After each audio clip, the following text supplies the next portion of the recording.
Good evening, everyone, and welcome to the Municipal Council special meeting of Monday, July 29th, 2019. Everybody please rise for the Pledge of Allegiance. Pledge allegiance to the flag of the United States of America and to the republic for which it stands, one nation, under God, indivisible, with liberty and justice for all. I would ask if we can take a moment of silence in memory of Donna Romano, wife of former school member Joe Romano.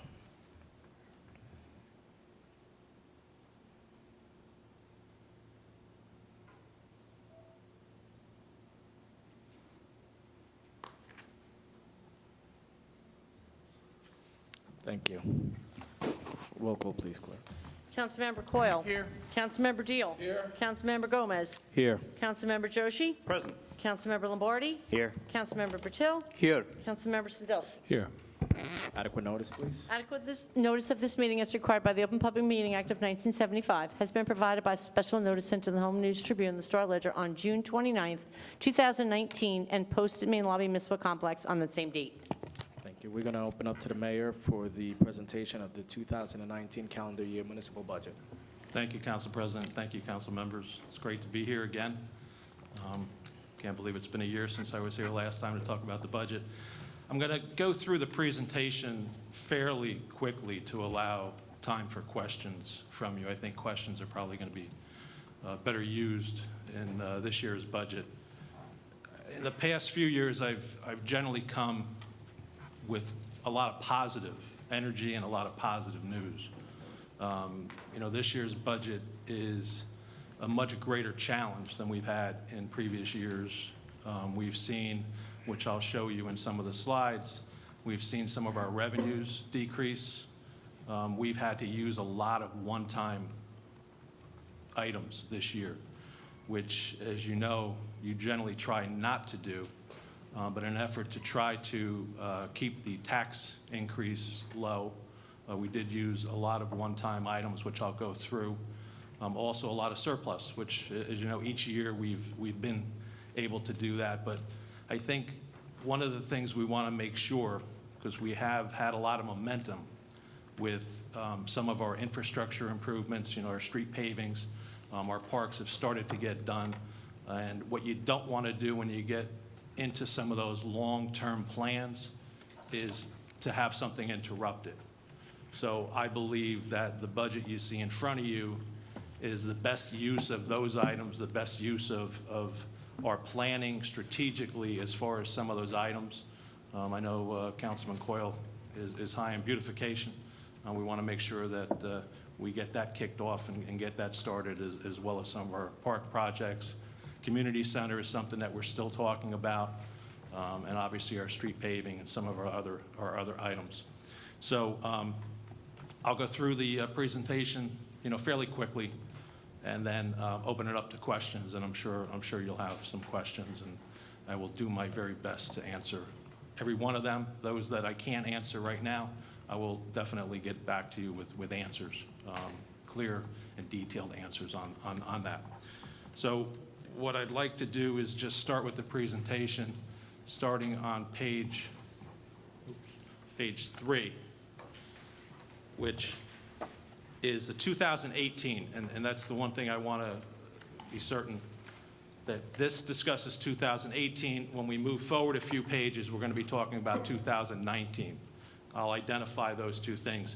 This is a report that gets sent out by Middlesex County. It's the 2018 abstract of ratables.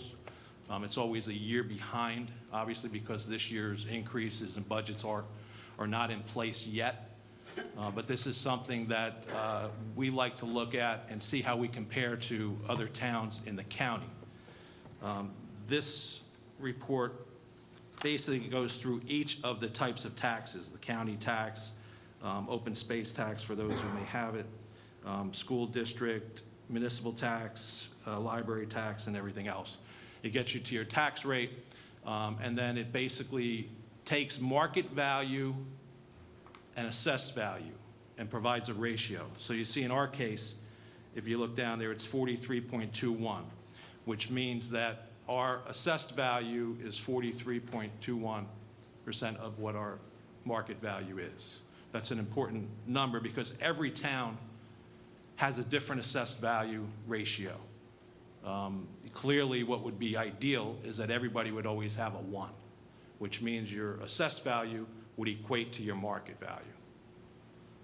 Unfortunately, that doesn't happen because the timing of when you last actually did your tax appraisals and your tax maps and whatnot. So you can look, some people are a little bit over 1. We're at 43.21. I always like to bring out, Woodbridge, they're at 29.3. So they're actually at even a lower ratio than we are, which means that their assessments and market values are even greater apart. And this is all done by the county, so it's independently done. It's not something that I calculated myself or Maureen calculated to make us look good. But this report basically shows that Edison Township is the sixth best effective tax rate in the county, coming in at 2.271, and you can see everybody else coming in, up to 3.399 for Highland Park. To better illustrate what that means, if you turn to page 4, that effective tax rate, utilizing your assessed value, will come to a tax. So for the median household, which in Edison, we're using a market value of $415,000, which equates to a assessed value of $179. So if you had that $415,000 house in each of these towns, this would be the amount of taxes that you would be paying. So as I said, in Edison, it's $9,424.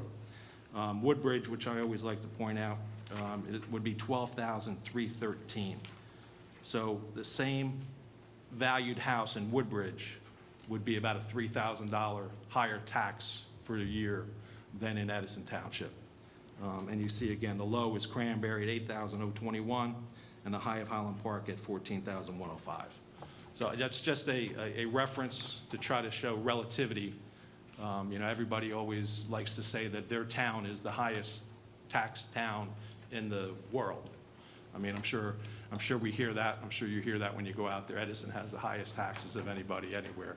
But this is the reality when you equate everything down of where we actually stand to the other towns in the county. And when you look further at the counties in the state, Middlesex is around the midpoint, meaning that there's just as many counties that have higher tax rates than Middlesex County does. So, so we would further dilute where Edison sits in the state if you looked at all the other counties. So that's just something that I always like to point out. Here's the tax levy breakdown. It just breaks down the percentages that go to the various areas. As you know, Edison collects the taxes for all these areas and then distributes the money out and pays the money out. School, and this is 2019, by the way, so we're now moving forward to the 2019 numbers. The school, which is for the median household, which is valued at $415, assessed at $179, is $5,583, or about 57.5% of your tax bill. Municipal is $2,301, or about 23.5% of the tax bill. Library is $143, or 1.5%, and the county's $1,689, or 17.5%. So the total tax rate in this proposed budget goes to 5.408, and the taxes would be $9,718 for the median household, which again is a $415,000 valued house. So these are the percentages of where those taxes actually go. Next page, page 6, breaks down over since 2014, which would have been the year that I came into office. Shows you the different rates that were in place for the school, the county, municipal, and library, and the total. And it shows you the increases each of those years, and then a cumulative increase for that 2014 to 2019. So basically, if you look at municipal, we were at 2.37, 2.57, 1.51, 1.32, and 4.15 is the proposed increase as a percentage for this year, equating to 12.47. You can also look at school over that period of time was 13.68, county was a little over 19, library was a little over 21, and totaled about 14.5%. So if you look at that 5-year period of time, we've basically averaged, including this year, about 2.5% per year as far as a percentage increase in the tax rate. So you see the municipal tax rate in this budget goes from 1.23 to 1.281. And again, that's about a little over 4% increase. Next page just shows you a statutory calculation of what regulations the what we could have gone up. And when you go through the calculations, I'm not going to explain them to you. Basically, we had about $5.5 million addition that statutorily we could have increased this budget. Tax point is about $720,000 currently. So, you can look at the $5 million and divide it by the tax points, and, you're probably looking at around a 7.5, 8, tax point additional increase that could have been supported by the statutory regulations.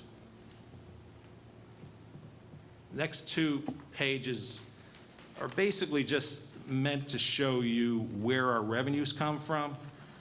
On page 8, I want to point out the Uniform Construction Code of $4.9 million.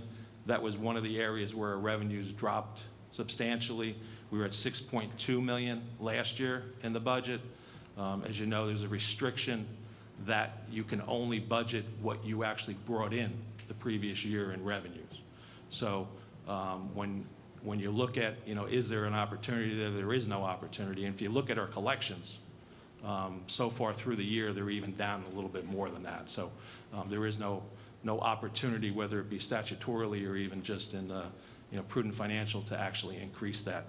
So you're looking at a $1.3 million reduction in that line item itself, which is one of the reasons why we're seeing a difficult budget at this point in time for this year.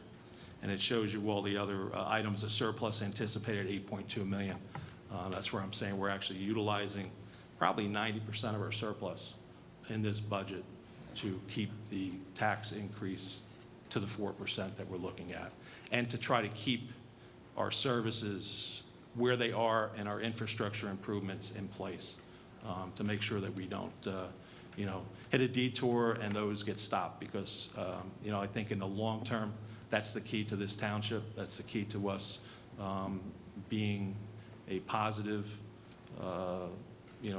place for people to move to, and something that I think our revenue will jump off at some point in time when everything is in place, our infrastructure is in place, and everything's beautified, as Councilman Coyle would say. So I would strongly urge that we don't detour off of some of those long-range plans. As you know, I've always stated, you got to set those plans in place, and then you find a way to fund those. So that's what we've done in this budget, is find a way. Next year is going to be a huge, huge, huge challenge, but I'll talk about that in a little bit. Page 9. Wait, Mayor, can you speak into the mic a little bit more? Thanks. Sure. Is this for you or for Facebook Live? Page 9 are just the appropriations, and this is just meant to pretty much show where a lot of our appropriations are going. You see public safety is almost 40%. Our insurance is almost 20%. So when you look at a lot of our services and expenses, there's not a lot of variability, and not a lot of places where you can make reductions.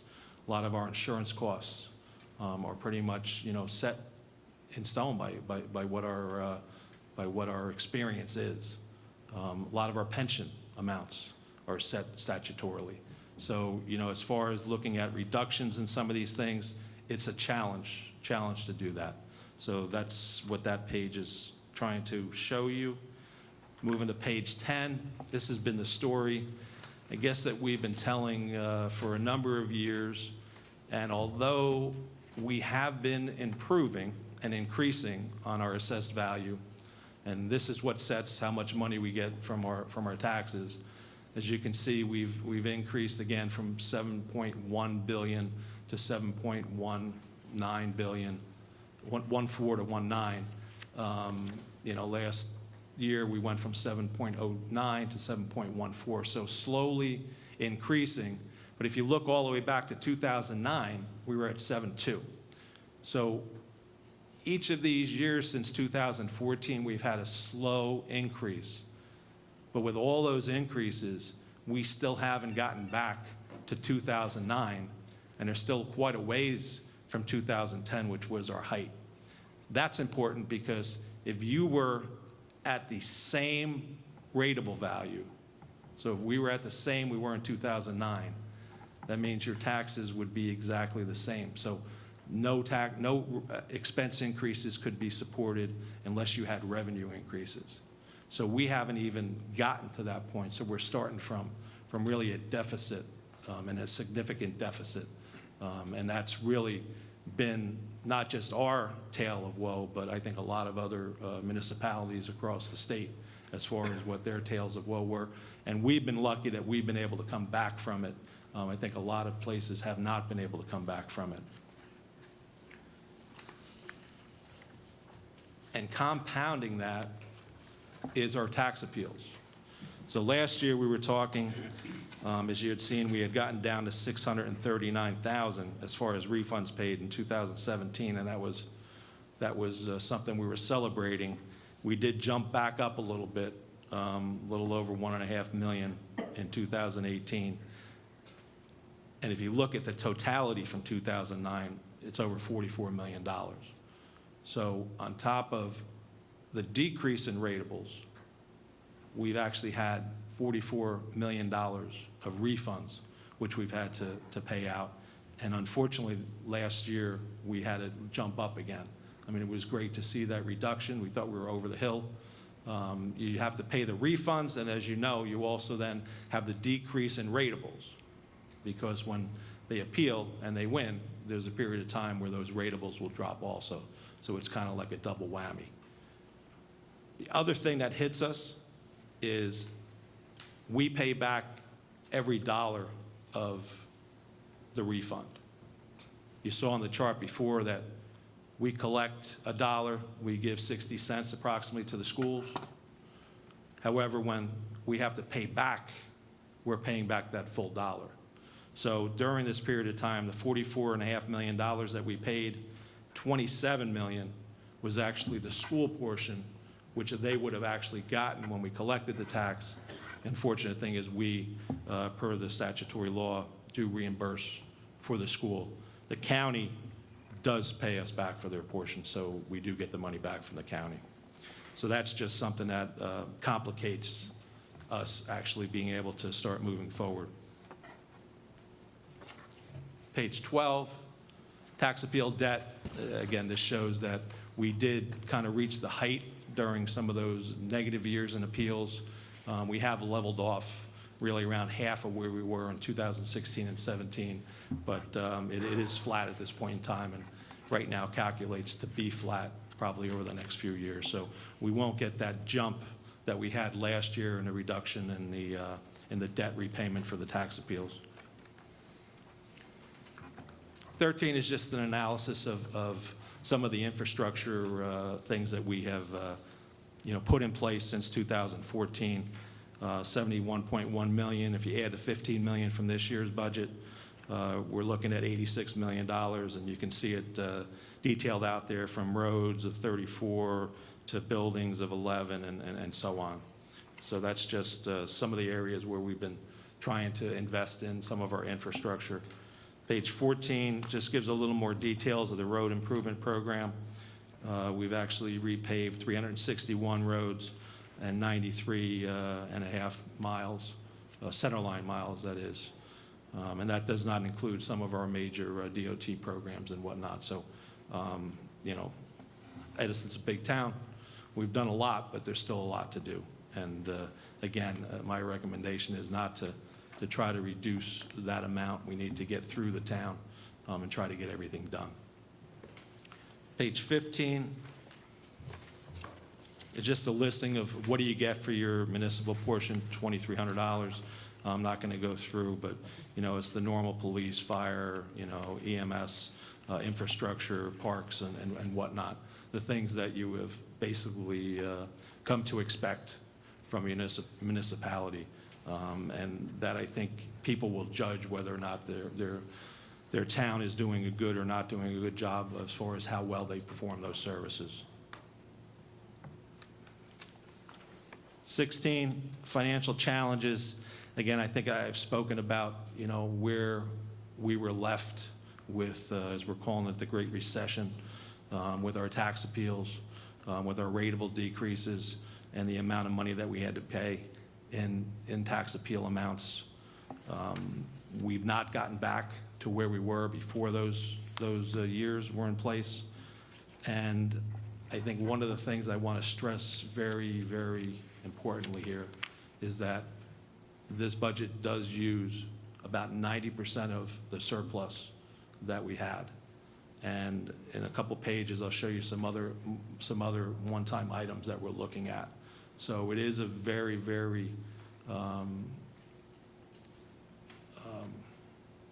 what's the word I'm looking for? It's the opposite of conservative. It's tough. It's challenging, very challenging. And there's a lot of things that we're looking to do to keep the momentum going.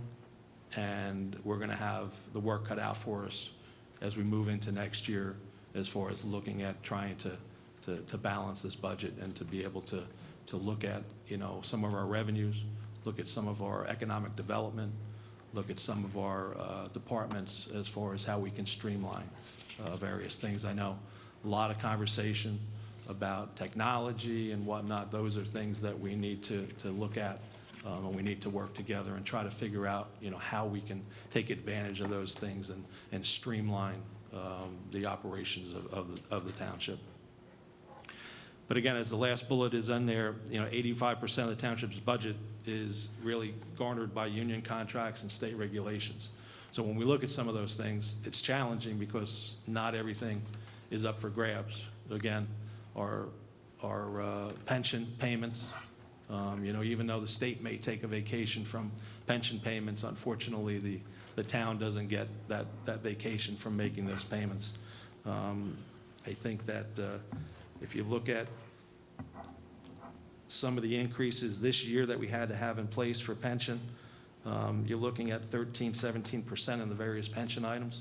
It's $1.6 million, which is significant when you're looking at a tax point at $700,000. So it's well over 2 tax points just in the increase in pension payments that we have to make to the state. And that's dictated to us. It's not something we have an option on. Page 17, and I'm close to wrapping up. Again, I mentioned the revenues were about $2.5 million, most of which are those UCC fees. One of the other main items is our water concession fee. You know, in the existing water contract with New Jersey American, we were getting $600,000 paid to us. That's not coming in anymore. Stormwater discharge fees are down $500,000, and our pilots are down $100,000. So in total, that's $2.5 million. That's a large portion of what you see our revenue going down, and basically equates to about 3.5 tax points, just in those 4 items alone. Page 18 just is a little matrix which shows some of those one-time revenues that we've utilized from 2014 through current, as far as trying to keep the budget, you know, affordable tax-wise, and as well as getting our, you know, items done as far as infrastructure, parks, and whatnot. Just touching on 2019. You know, you see some of the things as far as debt service, note sale premiums. Some of these are things that you would probably utilize in year to year if you needed them. Other ones, like the extent of surplus that we're using, are probably reaching a little bit more than what we're looking at. And the one that I do want to point out is canceling of 2018 appropriations of $3.2 million. those would generally be items that you would allow to carry through the year, and they would fall to surplus the following year. Because they're being canceled, those $3.2 million will not be available to move into surplus for next year. So that's, again, one of the more aggressive ones as far as looking at doing that, but we believe that it's important to keep the momentum going. Last page, just showing moving forward. I think I probably touched on all of these items. Community center, again, something that we still think is important, something that we need to look at, figure out how to fund. Not knowing where we're going and what challenges we're going to have in water and sewer and whatnot. We can't stop looking at improvements of our parks. We can't stop doing beautification. We can't stop looking at doing the community center. It's a shame that we don't have a community center of a state-of-the-art community center in Edison, and we don't have a community center at all in the south end of Edison. So that's something that we do need to look at. We are continually meeting with everybody and looking at financing options and try to figure out how to get that done. But we don't want to sacrifice anything in public safety or any of the other items that we think that we've gotten momentum going. So with that being said, we believe this is probably the best budget that we could put forth with our agenda in place, with looking at the town and where we need to go long term. Because again, you look at budgets both short term and long term. You don't want to take a step backwards. Once you start moving backwards, you've destroyed all the momentum that you have. So with that being said, that would be my presentation for the operating budget for 2019, and I would gladly open it up to questions, comments, suggestions, or anything else that you have to offer. If any council members would like to ask the mayor any questions, please go ahead.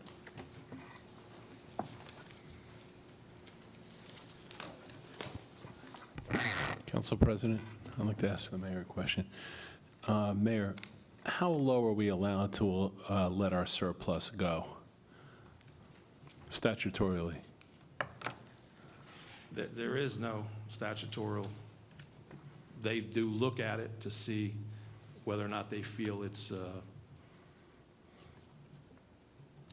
done prudently. And we've had conversations, and I think they understand. So there is no low, but we can't go much lower than we are.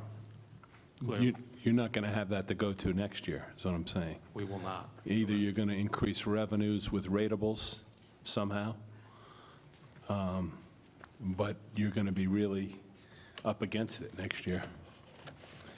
Do you see any major new revenues, economic development projects coming online besides the ExxonMobil that we have coming and the couple projects we have over in Harts Mountain?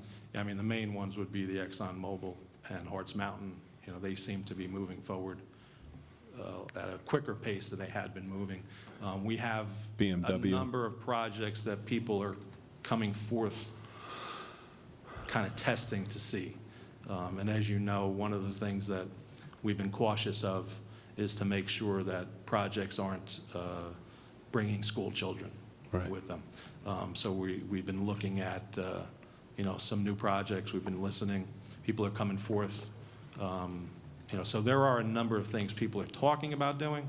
Whether or not they actually result in ratables or not, we're not sure. The BMW on Route 1, too, should be coming online probably next year, too, right? You'd have that. BMW, right? Yeah. Yeah, and I mean, there's a lot of, I know Ray Catina's redoing all those buildings. Right. I'm sure we'll have to increase his assessment. Right. Thank you. Mayor, just a quick question. We've been talking a lot in terms of percentages. I kind of like to look at things in terms of dollars and cents, and I'm referring to pages 4 and 5 of your presentation. In 2018, that average household assessed at 179, that would have been $9,424.65. Correct. And on the next page, with the proposed budget, it would increase to $9,718.18. That's correct. And does that And that- include any, I think the county stayed flat this year, correct? Well, I can give you those numbers.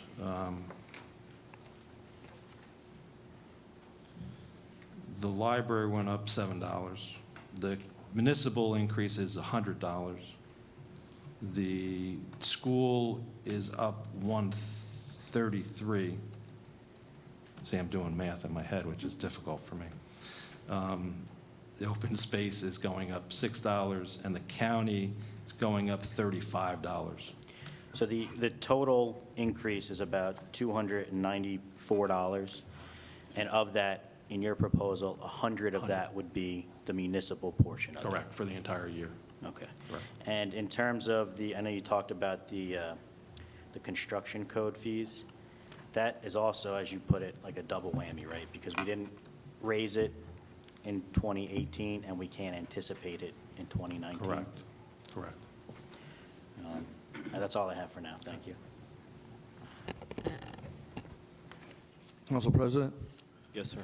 Mayor, on page 11, we have the tax appeal overview, and, you know, having been here since 2009, when we paid over $1 million in refund, I don't think in 2009 we anticipated that 5 years later we'd be paying almost $9 million in refund. It has come down, and as you said, $639,000, almost $640,000 last year. But it spikes up again a bit, almost, in fact, over twice that amount again. Now, the rationale behind the tax appeals was that the economic downturn made properties less valuable. However, the economy is not what it was in 2011 or 2012, and I see that number has jumped. Can we get some clarification on, you know, why at this point there are still as many as there are pending, and why we're refunding as much money as we're refunding? I think our ratio dropping is a component of that. And I think education. You know, I think what we saw was a lot of commercial appeals back in the day. You know, I'm sure you heard, you know, you've been on the council a few more years than I was, but, you know, we kept hearing from residents, you know, how come the businesses are the ones that are benefiting from all of this?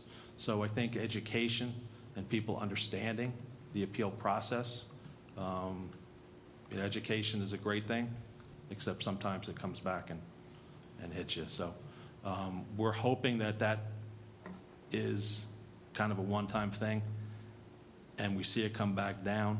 The other item that I think you're seeing here is, and I'm going to ask for yes or no. Is it 5 years that after you have a tax appeal that you can't The increase? freeze? 3 years. 3 years? 3 years?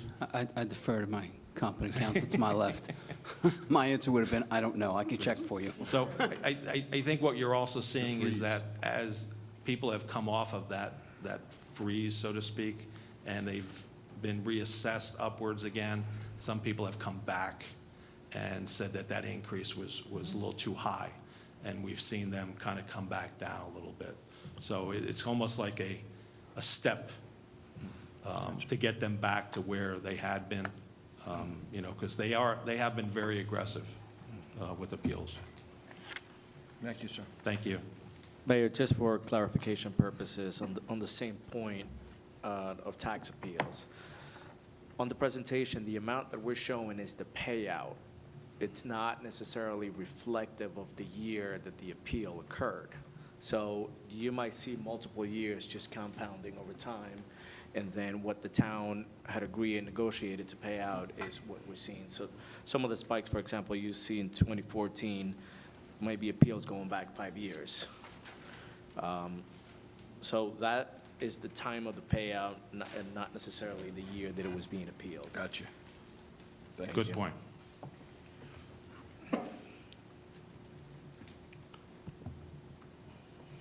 Council President. Yes, sir. Mayor, thank you for the quick presentation. and a lot of numbers does make sense, but also we have some challenging situation. Our tax is going up every year, and we understand, there were some contractual obligations from various unions. They were settled, I believe, this year, last year, most of them. So my question is, do you have any outstanding union Union negotiations? contracts, I think they're all settled. Yeah. They're all settled. So does this budget reflect most of those increases coming out of those? All of, reflects all of that, yeah. Is it safer to say that good 80%, again, I'm just throwing the number here, how many of those contracts were settled this year compared to last year? What's the, so we know the magnitude, what we are covering in this budget. I think almost all the, what, fire was this year? The very beginning of the year. Yeah, I think fire was the only major one that was settled, like, right at the beginning of the year. Police and most of the other larger unions were done last year. Last year.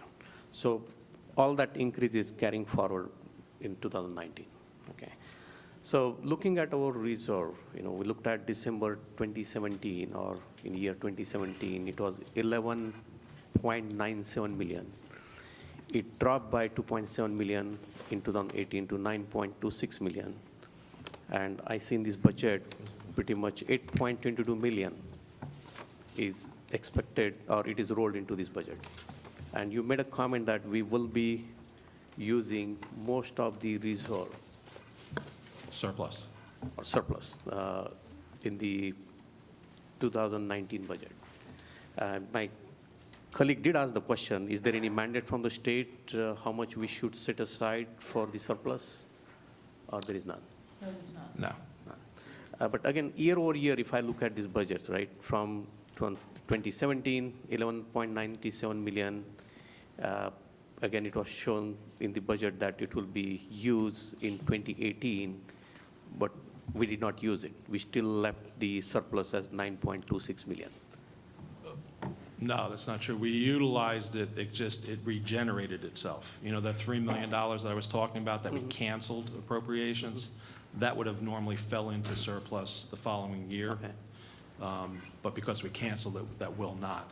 So just because the surplus may have remained, it may have been utilized and regenerated, so therefore it stayed the same. Because each budget, hopefully. Correct. In short, you do. we project this similar or the higher end, the expenses, so we regenerate that surplus. Correct. So my question here is, for 2019, 8.22 million surplus that we included in this budget, do you anticipate that everything will be spent with the 7 months we are in the year, or you expect 50%, 20%, 80% Well, to regenerate in 2020? so my BA absolutely says everything. I say more than likely everything. So there's no large number that I think will be left. I do believe this is as much of a aggressive budget that I've seen since I've been here. I cannot point to any area that I believe there's going to be any significant dollars that may be generated. Okay. And you mentioned a few things, again, those were, I would consider highlights, the drop in the construction fees. But if I look at the number of permits, they are the record-breaking. The number of applications that we received, the construction pace that's happening, there's a lot of construction happening in this town. So in spite of, record-breaking permits, so our fees are still lower. Or Yeah, I mean, as you know, each fee is based upon a different item and just, no different than tickets that police would issue. You can be giving out a lot of tickets, but if they're lower priced tickets, they don't help with the revenue. So is it safer to say, again, I'm getting a little detail here, that maybe construction permits were increased with the commercial were decreased? Because the commercial permit does bring I can, that's something I can check and get back to you. I don't have that level of detail as far as what the specific breakdown is, but I can get that for you. Thank you, sir. Looking at now the net increase, a little over 4%, I know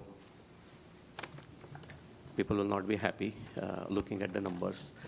But if we have to go back and tell the residents or the taxpayers, what are the top 2-3 things, and I asked this same question last year, that you think in 2019 we will achieve? Because I don't see the funding for the community center. There is nothing here. There are no projects other than the paving program that's covered here. So what we're looking. Yeah, so you don't see the community center because we're still in the design phase for that, but you will see that being introduced, over the next 6 months or so. The parks have started to be redone. We have a long way to go there because we have, 25 parks or thereabouts. And it's not just refurbishing the parks. I think one of the things that we're looking at doing is actually repurposing the parks. And I've talked to some of you. I know Councilman Joshi has expressed some things that he believes need to be addressed in the parks. So that's something that you're going to start to see. You're going to see a continuation of our roads and a lot of our buildings. I mean, our buildings are in dire straits also. So that's something else that we need to get started on, and we have started on that to continue. Public safety, to me, you've heard me say this a number of times, is our top priority. I think our community policing has made a big impact in getting the community to know the police officers. So I think that needs to continue, and that's something that I think you've seen in some of these numbers kick off. So, those would be the 3 or 4 items that I think are priorities for us. Thank you, sir. My another question is more on the open space here. It's on the budget, page number 43. We don't have, it's a rate assess is 1 cent, right, for $100, or we don't have any. It's the county. It's a county. The reason I'm asking here is, it says the total tax collected to date is $12.33 million. Total expended to date is 12.03, so there is hardly any money left there. And we don't have any open space tax. Correct. But do we have any plan to maintain, because I don't know this number is correct here, the total acreage preserved to date is 17,498,000 acres. Do we have that much of land in Edison? Oh, yes. 17 million acre? Yeah, I mean, what would be our acreage? This open space specifically.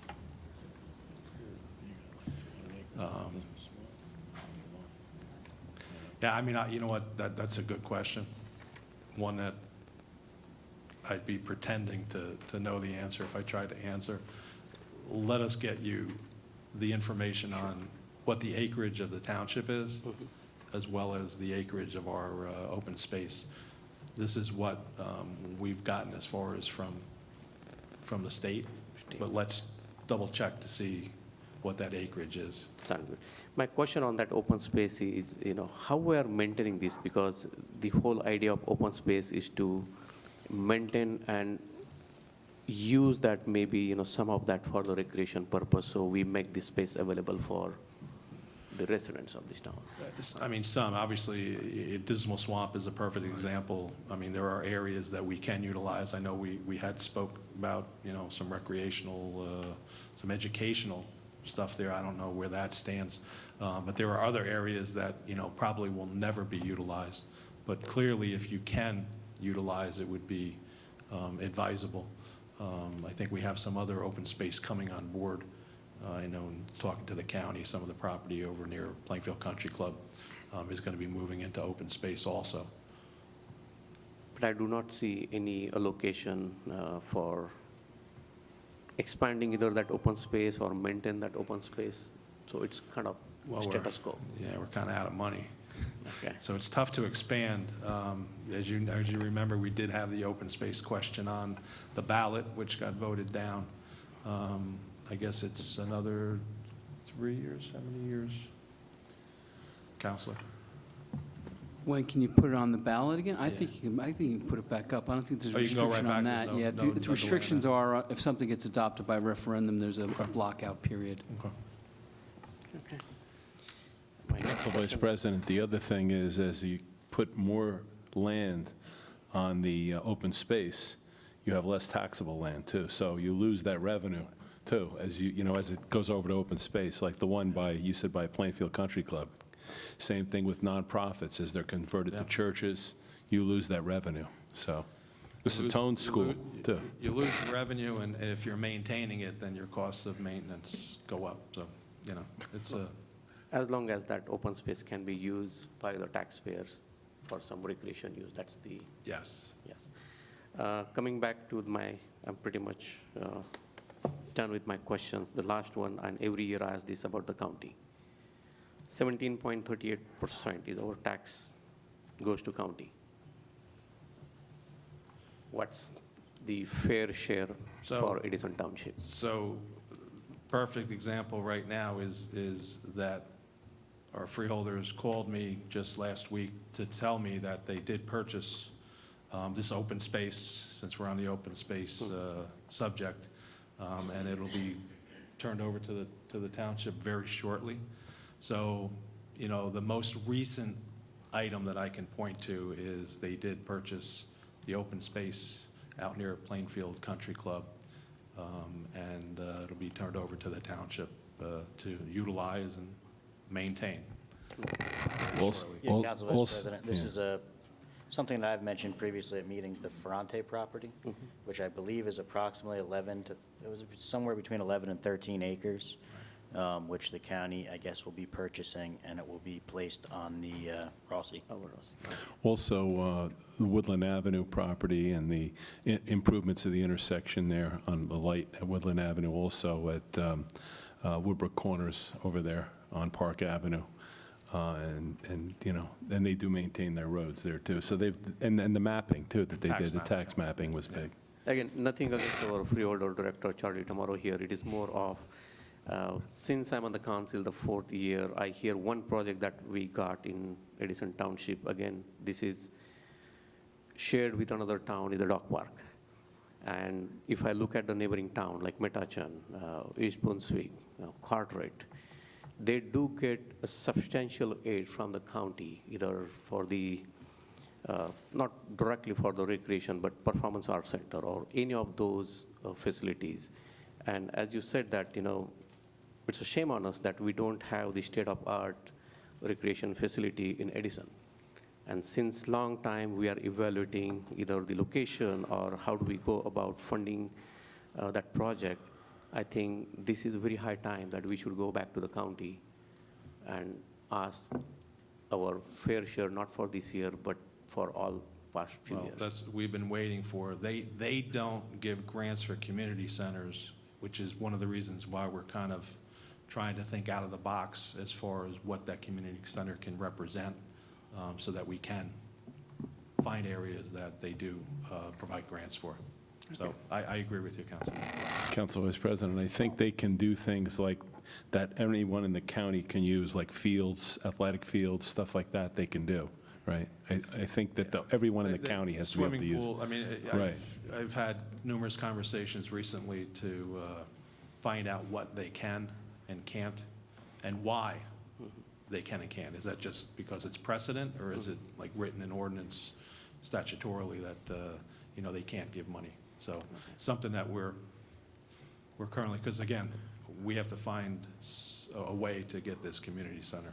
Also, Council Vice President, in talking with Freeholder Deputy Director Tamaro, he indicated that next year, I believe, I don't think it's in the budget for this year, but next year, they're going to be looking at purchasing the Shea property, which is actually contiguous to the Ferrante property. If they could get both those properties, it would be about 25 acres of open space. And also, I believe just this year, the county put money into our parks. They put up half the money to redo approximately 8 of our parks. The renovation, right? Renovations of about 8 parks. Yeah, Councilman, I'm not saying that, we are not getting any help. They are the wonderful partners. We did get the matching grant for our parks, and that project is moving well along. And most of the parks are done, so that's a great, I would say, the addition for this township. But for the larger projects, and this community center in discussion since many, many years, and this is very high time, especially this year we shut down the Stelton Community Center. So we need to aggressively look into that. And again, thank you, Mayor, for following up.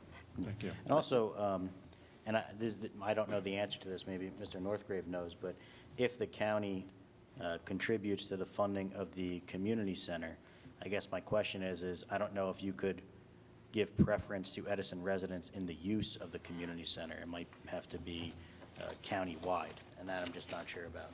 That's definitely a Green Acre reg, that if you take Green Acres money to develop, then you have to allow. I'd have to look at it, Councilman, as to what regs they may have. I worked on a project recently for another community. I don't recall that coming up, but it may just not have been relevant because it was a region-wide effort. So, but I could take a look at that and see if that would be whether or not we would have to open it up to non-residents. Thank you, sir. Also, to let you know, AJ, too, and not necessarily this year, but the county has been very supportive of the Thomas Edison Center at Menlo Park. When we needed matching grants, they came through for the money that we had to raise for the renovation of the museum and for the tower. So they were very helpful with that, too. No, I agree, Councilman. That's the reason I said they are great partners. It's just there is more expectation now. Right. Yeah, thank you, Councilman. Thank you, sir. I'd like to go next, and I'll start with the same topic because that was also one of my questions. The dollar amount, I know, Councilman, you said it was 17%, but that dollar amount ends up being $66.7 million that goes from Edison towards our county taxes. So when the residents ask for where our dollar value is going, $66 million of there is going to the county. And if you could find out in a dollar amount how much we got back, I'd like to inform the residents of it and remind the freeholders as well. Okay. Yeah. Can you say how much we got back? Or what dollar amount was essentially given back to us, Okay. or through purchases or grants or different things. Okay, so directly like that, because I guess, Roosevelt Park is a perfect example. The county maintains that Yeah. park. We utilize that plays in the park, all that other stuff there. Do I count that? Or, are you for looking example, for what just hard Mike just- dollars? No, well, both, I guess. Okay. Yeah, All right, so direct and indirect. correct. Okay. Yeah. Right, because hey, we also have Non-tangible as county well. roads and Yeah. all those other things. That's what I'm that saying, are, all plowing of the roads. infrastructure, and- correct. And whatnot, so those would be indirect. So you're looking for hard dollars, grant-wise and other things, and then indirect as Yes. far as maintaining our Non-tangible, roads. As, Len talked about, doing the Woodland Avenue traffic light and stuff like that, so break them into separate categories. Correct. Okay. My first question is on page 7 of the current fund liabilities report, it says that the reserve for a tax appeal was $4.4 million. The amount, What are you looking at, Councilman? page 7 out of 107 from the audited financial statement? Are you looking at the audited financial? Yes.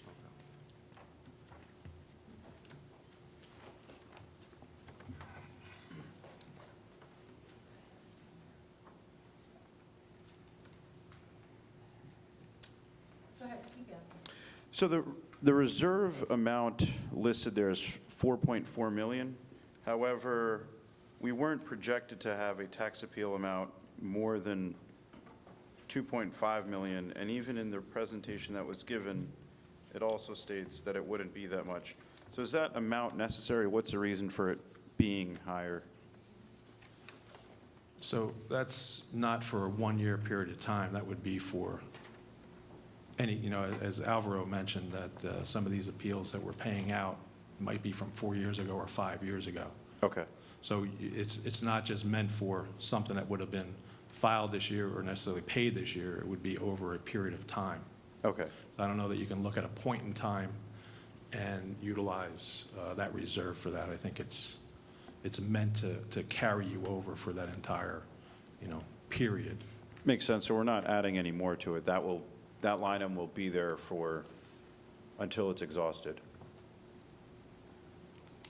No, he's talking about he's talking about reserve. So much like with surplus, when you're saying we're not adding any more to it, we have currently in the budget a reserve for appeal. Do we have, right?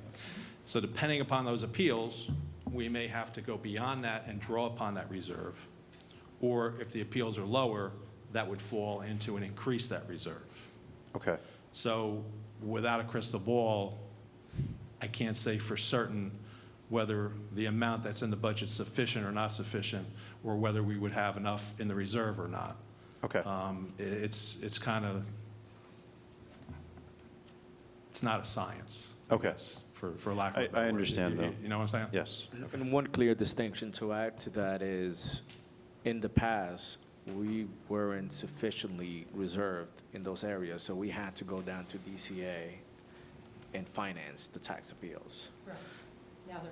Right now, we've gotten into a discipline of building the reserve and being able to fund for that in the current budget, in the current fund, and be able to pay for them without having to finance. Okay. So that's the intention, is to keep that without going above and beyond. Okay. So, Next question, grants. We got approximately $2.108 million in grants, but we've only used $284,000 last year. So there's still $1.8 million roughly that's still outstanding. How do we plan to use it? What was the reason for not using that? I mean, some grants, I'd have to look at the specific grant details. Some grants are a short-term grant, which would be, to host a certain event. Other grants might be for a project that might be a longer term. Okay, So you wouldn't obviously bring that in until that project was completed. okay. Thanks.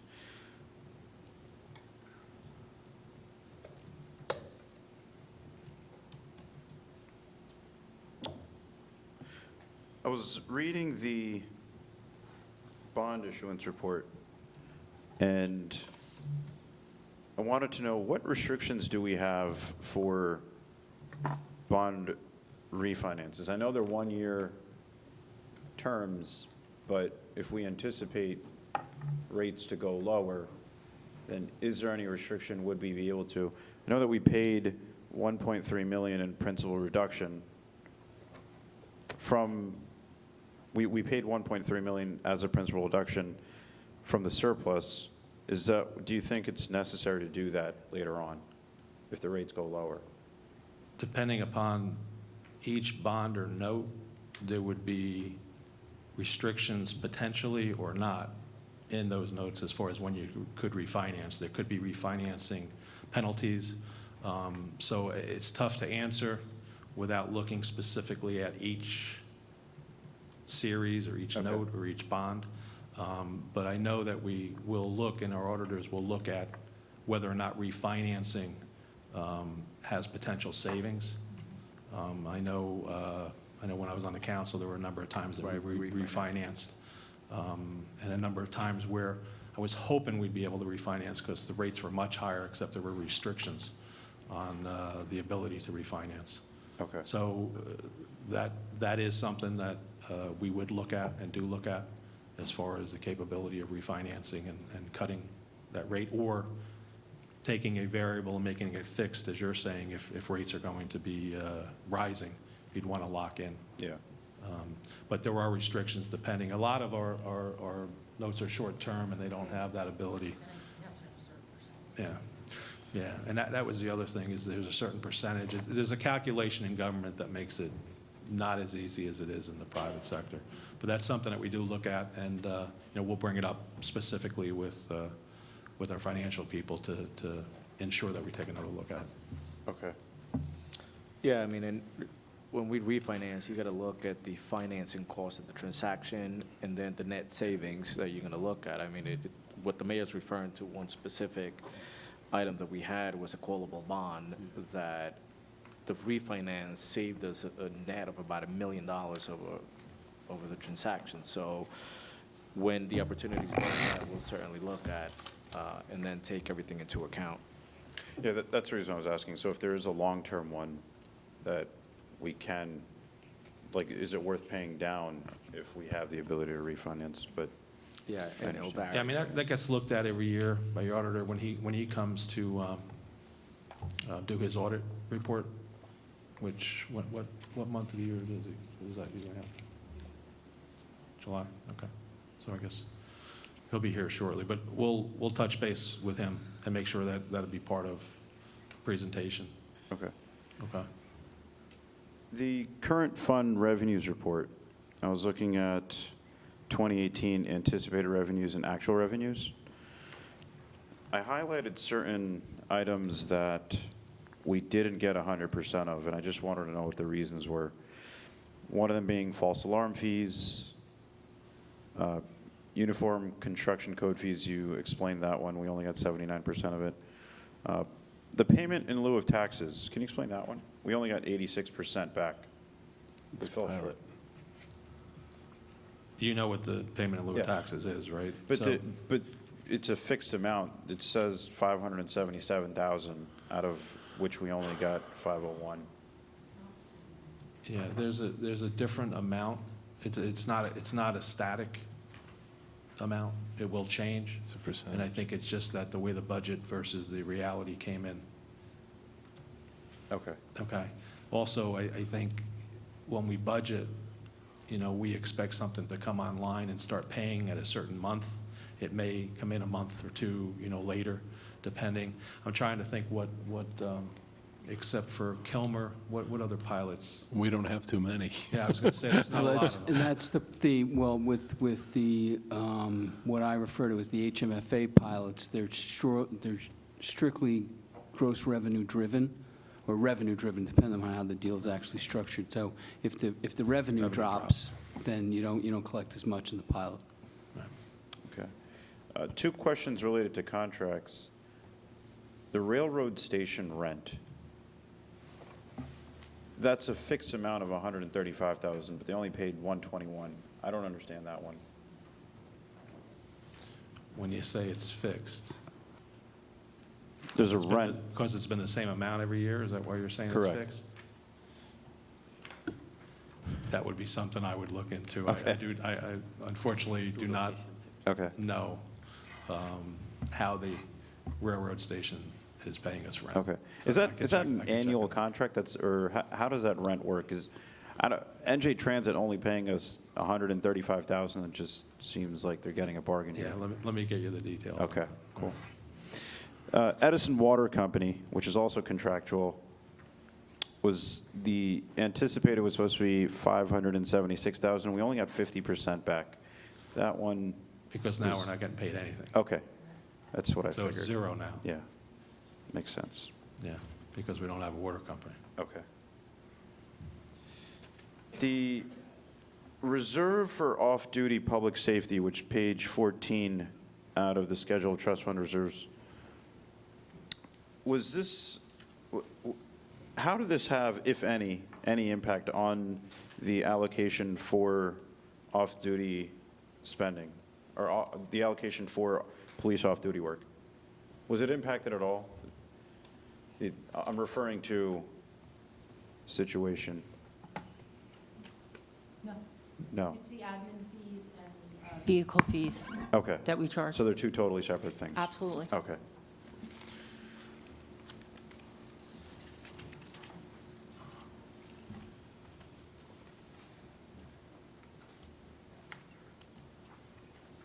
One sec.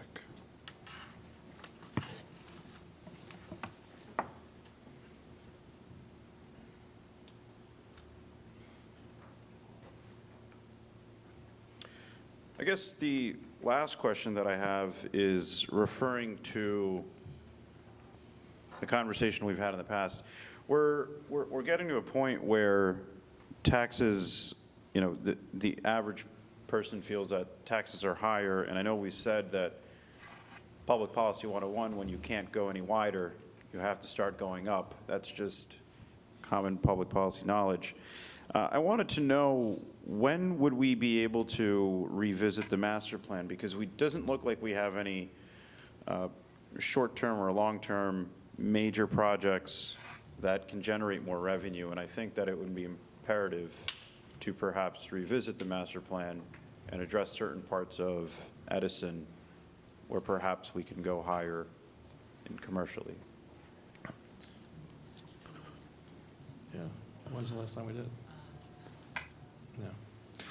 So it would normally be routinely scheduled for around 2021, but there's no reason why we can't do it sooner. If you have a interest to have that conversation, and if we believe that it's something that may help us out with our budget challenges, then we can start to having the conversation. Great.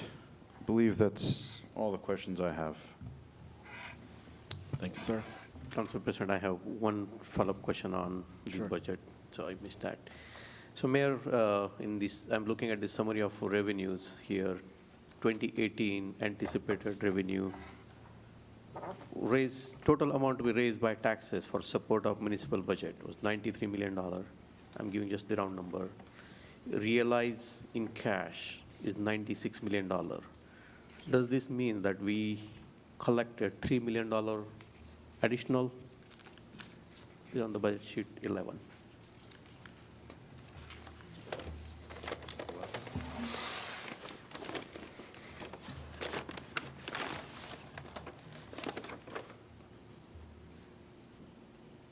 This is one line about total general revenues.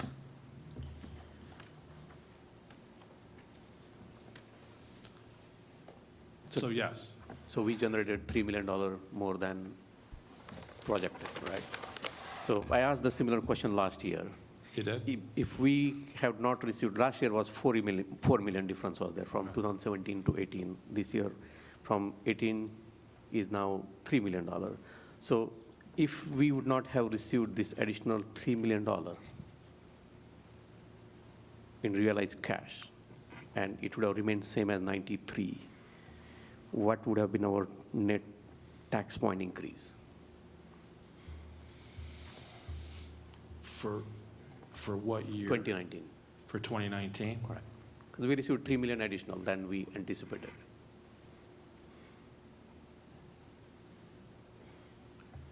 And the reason I'm saying this, every year, we are raising the tax, regardless of the percentage here.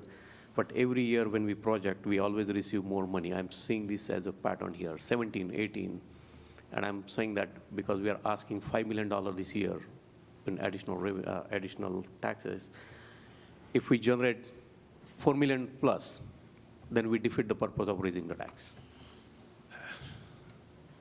Because we are kind of. I think I had the same reaction last time Yes. last year, because now I'm remembering your conversation. I think last year I said something about it being 11 point something.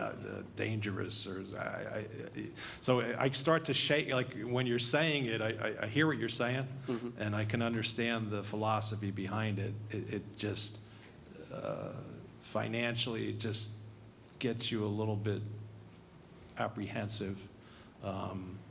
Especially since I guess if we weren't so aggressive in some of the other things, I would say, yeah, that would be something that we could look at. It looks like it's going that way, but hopefully that continues, and we actually can reimburse some of what we've kind of gone in and grabbed out. I mean, we canceled about the equivalent of that. We canceled an appropriations, which would normally be there, which is now not there. So I hear what you're saying.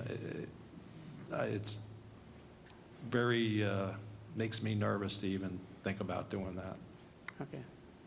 I will leave it there. Thank you, Mayor. Yeah, thank you. Thank you, Council President. Thank you, sir. Any other council members? Council President, Yes, sir. thank you, Mayor, for being here tonight. I had a few things, only a few. First, I want to note that you mentioned beautification 7 times, 7? and I appreciate I that. meant to do it 8. Okay, you still have time. Beautification. And I have to say, just on that subject, and I lean to Councilman Lombardi's mention of just $294 for an increase on a home based on $415,000, which is not a lot to some people. But I also believe people want to just see the value. That's why beautification and your initiative on that means a lot to me and other council members. And I just believe that those who drive through Edison, whether they're coming onto Oak Tree Road, New Dover, Inman, Amway Ave, Route 1, or 27, when they see a difference in the community, I feel they know where their dollar's going. Not everybody takes advantage of all the unique programs we have, but they do see, as far as a home value, appreciation, beautification. It's just, for me, it's something to see every day when you go by. So I'm happy to hear you mentioned it 7 times. You can mention it 12 times before the end of this discussion. But reaching over to revenues, I know last year we discussed economic development officer, director, or someone in that capacity. Is that something you see in your vision for this budget? It's not in this budget. The concept I like. It's just difficult to add FTEs when you're in a challenging budget like this. There's 2 philosophies. One, you got to spend money to make money, and then there's the other one, you don't want to spend money you don't have. So in this budget, it's not there. It's a concept, though, that I think is a good concept. I would hope that as we move into next year that things are different and that we can do that. Does that answer your question? Yeah, do you see an opportunity to rotate staff into a position like that, current staff? You know what, that's always something you can look at, so I wouldn't be able to answer that at this point in time. I haven't done that analysis, but that's something that we can look at. But it's fair to say there's value, and I think you know the direction of where I'm trying to go. And it's all, I hear it a lot on this council, how to raise revenue. I looked at slide 8, and I noted you mentioned the Uniform Construction Code didn't have the same revenues of the prior year. Is there anything you see in the future that we could do to change that? Even though I'm well aware of that, it's the size of the project, whether if someone applies for a pool permit, it's not the same value of someone applying for an addition. It's all value driven. Is there anything we can do on the cost of the commercial end or developers to raise that number? Are you talking about raising? For the future permits, Talking about raising the volume or raising the fee? raising the fee. Raising the fee. You're kind of restricted in what you can, and you need to make sure, as you know, that you can't profit in any of those areas, meaning you can't generate more revenue than you're actually spending. So there's some limitations. And as far as Councilman Joshi mentioned, other areas to develop, and I know that we finished our master plan and we can revisit that, but can we also do overlay zones? Is that something we can do again? I'm sure. When you say, you're talking about look into doing that? Yes. So that's, can be done without the master plan, correct? Thank you. Okay. We did that a few years ago, yeah. Yeah. And we also discussed the open space. I'm well aware of a lot that's on our roster. In fact, I visited a lot of the area in the north end off of Wooding Avenue. But do we have an opportunity that, and maybe council can answer this, could we lease that to an organization, the Y or the JCC, is where we can create revenue? I know they're restricted on what they can and can't do there, but the existing building that's in its place, can that be leased for recreational purposes if it fits into the criteria? Yes, there are options there. Just so you're talking about Woodland Avenue, right? Yes. Because you said Wooding, and I know Woodland, I don't I want meant my Woodland. mother watching Okay. this and saying, oh my Okay. God, what are they doing at the end of my street? So, no, looking into those options, because there is a structure that's there, and I think we need to evaluate what options as far as who, what, where, when, and what's the best use for that. So yes.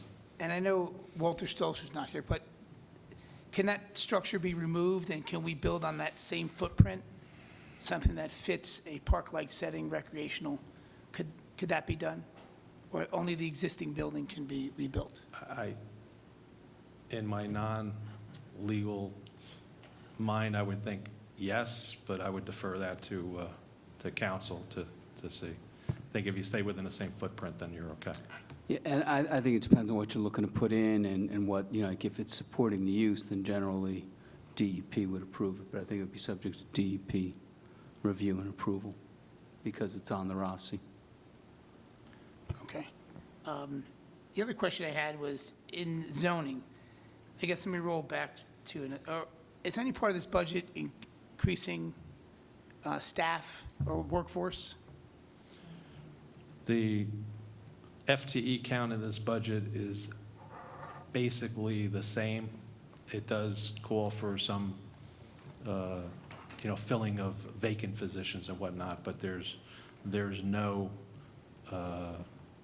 large origination of FTEs. When I look at zoning, I mean, I've had different discussions for a couple of years. I guess it's a two-part sword here. If we hired additional employees in zoning to enforce our codes and violations, obviously we'd have a spike in revenue. However, we'd have a permanent employee to deal with when it drops. Can we have is there an opportunity for additional employees in there that can be temporary to increase the revenues in zoning?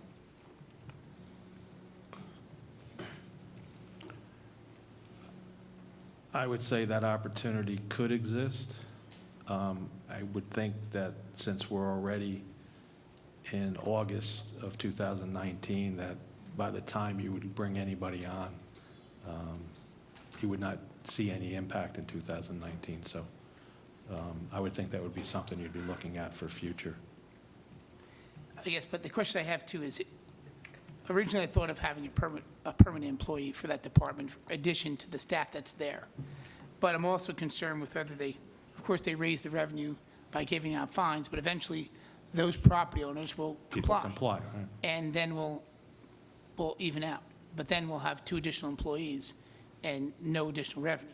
So would a temporary employee be your vision before a permanent? The difficult thing in a town is the unions. Obviously, we'd have to work around that. It's tough to get a temporary employee because generally somebody looking for employment would be looking for employment, not looking for something temporary. So I'm not saying that that's not possible, but those would all be things based upon the specifics of who, what, where, when. So I would say that we could look at it and see what the opportunities are, but I wouldn't think it would have much impact in the 2019 budget. And on slide 8, the surplus anticipated budget, how much are we using of that into this budget? That's what we're using. Okay. And does that affect our rating on how much we use? Whether you use all the Our surplus? bond rating? Yes. It clearly is one of the things that goes into the calculation of your rating. I know last year, I think you were able to use less to keep our rating strong. Yeah, I mean, clearly, the more surplus you have, the stronger, the more likelihood you would have a better rating. There's a lot of things that go into play, but that's one of them. And I have to bring up the tax appeals. And I'm learning as we go along through my research, not my homework, okay? And it does disturb me that we return $27 million to the school board, but we pay out the $44 million. Why is that? We take the burden of the entire, and there's no negotiation for that, because time and time I hear the school board, and it's fair for them to come up to the microphone and ask for money when we do the pilots, and we haven't done that many pilots. I mean, only one that I know of on this council since I've been here, maybe 2. So where is that statutory? Just explain that. I can get you the site, but that's what it is. It's our hands are tied.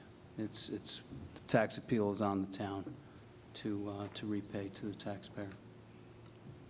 I'll get you the site, Councilman. Yeah. No, and that's just cumbersome when they come here to argue about the pilot, but we pay back the full $27 million to them when the tax appeal comes.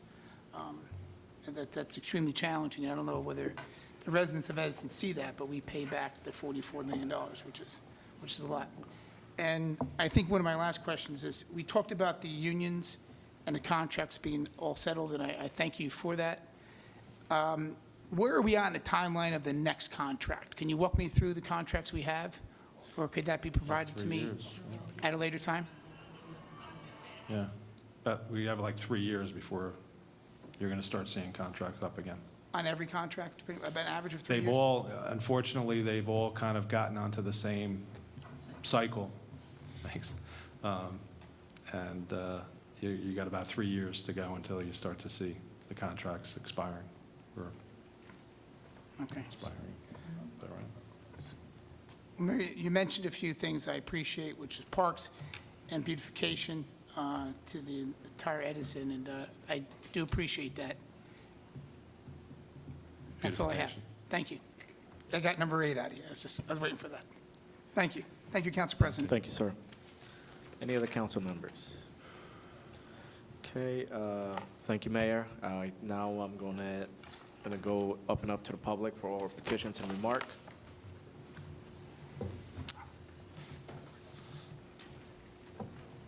Anybody from the public?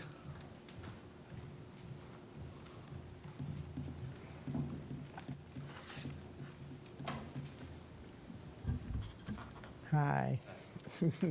Joy Ship, 41 South Main Street. As we all know, there is this problem now with the climate, with the parks, you're talking about recreation, and like the temperatures are going to be 110, and I just have to ask a question, how do you plan to repurpose that situation? With the temperatures in the park? Yes. Well, obviously, we need areas that'll be shady. I don't know whether or not routinely we look at providing mist.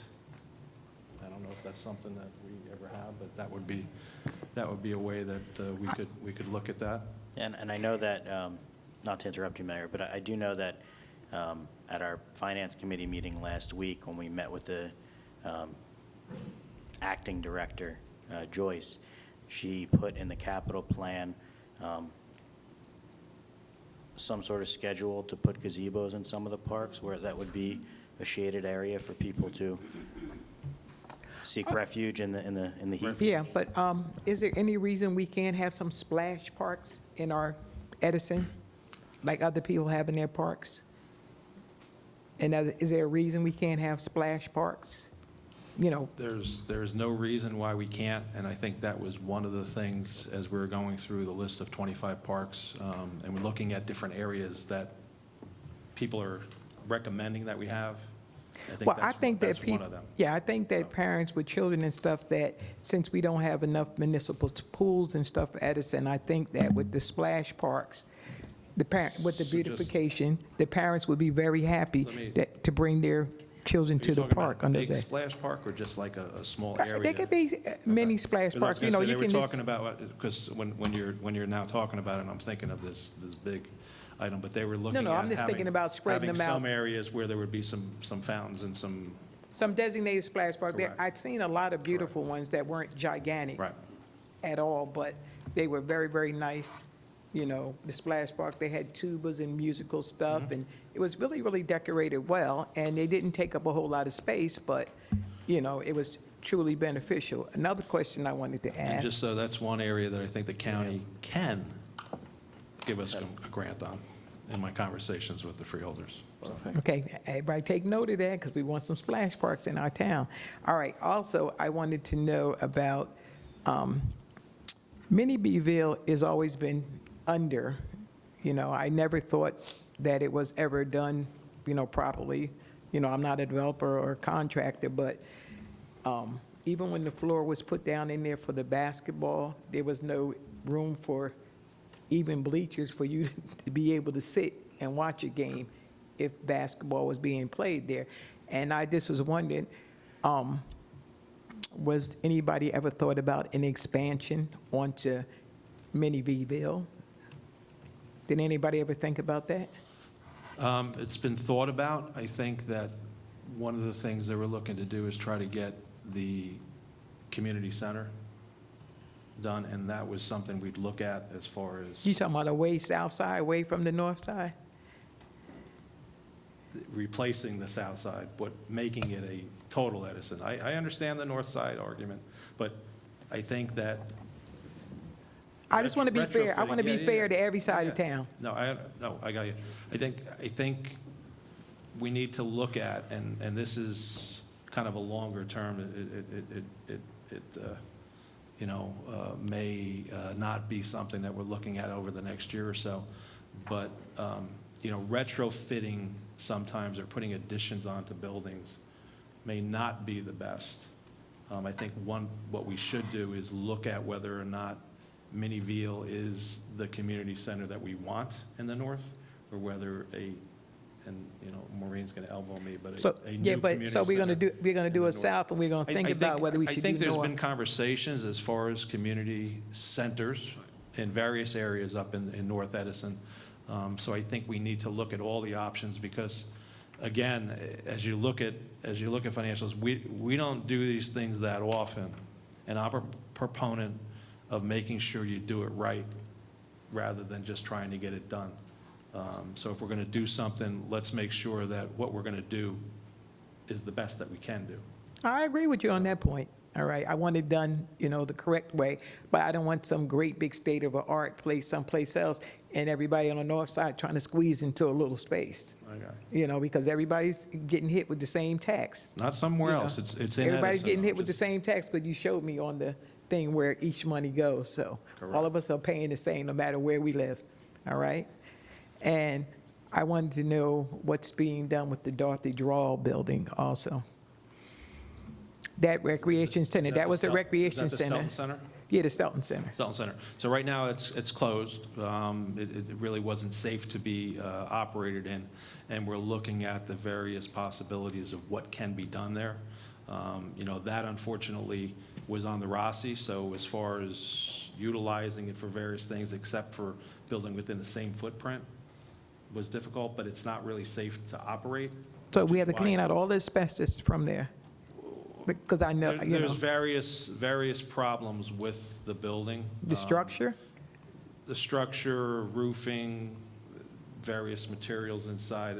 It's an area that we didn't feel it's safe to continue to operate, which is why we got the building for the sheltered workshop Yes. over on Ethel also, because we didn't feel it safe for them to operate in there. So right now, that building is not being utilized, and we're looking at what the options are as far as doing something with it so that we can actually utilize the property, building, or both. No, because I was looking at the location of that, because when you were talking about the building over on the, complete over on the south side, and that's the overkill section with a lot of traffic, a lot of different things that's going toward that area. I said, that's a bit much for children to, there's too many people, outside people that would be around that area. But only a suggestion from me is that I think we should connect more with the YMCA, because the YMCA seem like they're beating Edison at the recreation game, all right? Because even if they have a health club somewhere within a place and the health club leaves the area, most of that infrastructure is built in there already. And we could utilize some of that for the recreation and for the amount of people that we have in this town. I don't know that we're thinking about spending too much in areas that we may be able to get a better bang for our buck, We actually have brought the Y in to talk to them. In fact, even when we were looking at the community center, we had the Y here to give recommendations on things they were looking at. And we discussed some potential partnering on various items. So I agree with you. I think we can work closer with the Y. Yeah, I think it because would be beneficial to both. they're finding all the hidden treasures in Edison that we're not finding. And you know, as I, I'm on the board, that's why I'm hearing about these hidden treasures. We have all the And that's best what I'm treasures talking still about. hidden. Excuse me, We sir? have all the best treasures still hidden. We And I'll let do? them find all the good ones. All right, okay. All right. Well, all right, so then we'll involve ourselves But more we with the YMCA. We definitely, I think it would be a good idea to work closer. With them. And we will, to combat climate control, the climate problem that we're having, because it's only going to get worse because people don't listen.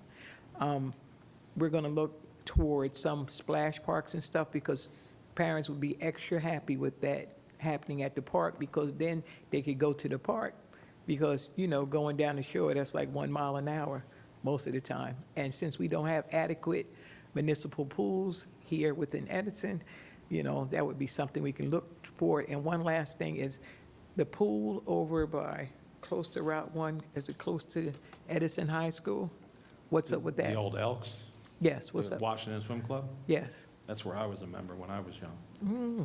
Good job. I Well, went to Metuchen the Edison Elks- Y. The Elks operates that, last I checked, and I know that that's available to the public certain times. I don't have the exact information. I can get that for you, though. But the rest of the time knows that we could utilize that, and is there a fee? I know the Elks has it, and they have to. I know it's part of, only in talking to some of their members, as part of the agreement they had to open it to the public certain times. I'm not sure what those are. And if I'm mistaken, whoever's watching from the Elks, I apologize. But I can find out the details on that and get it to you. Okay, and one last thing, with the shared swimming pool and water services that the Y has with other towns, with us getting a grant from the county also, would that be a way for us, if we had our own municipal pool, to have people from the county, can we get money that way?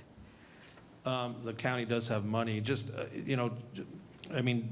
the Y running Oakcrest up there, that was a township. Yes, yes. Decided to do that. So I know a lot of people say we don't have any kind of municipal pool. It's just that we decided that it was better, as you're saying, to Yes. have the Y run that. Yes. There is a pool, up in North Edison off Emmett Yes.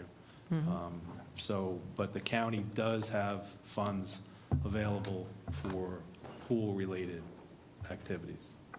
Yes, because I think that would better serve us, and it would also better serve both high schools for swim programs. And I know you went to Oakcrest, or you went to the Washington, whatever, but I went to the Metuchen Edison Y, because, we didn't even have the one up on Oak Tree Road. But I'm just, I'm looking out for that, because parents who are going to spend a lot of money, and most people are okay with paying taxes when it comes to education, as long as they stay here.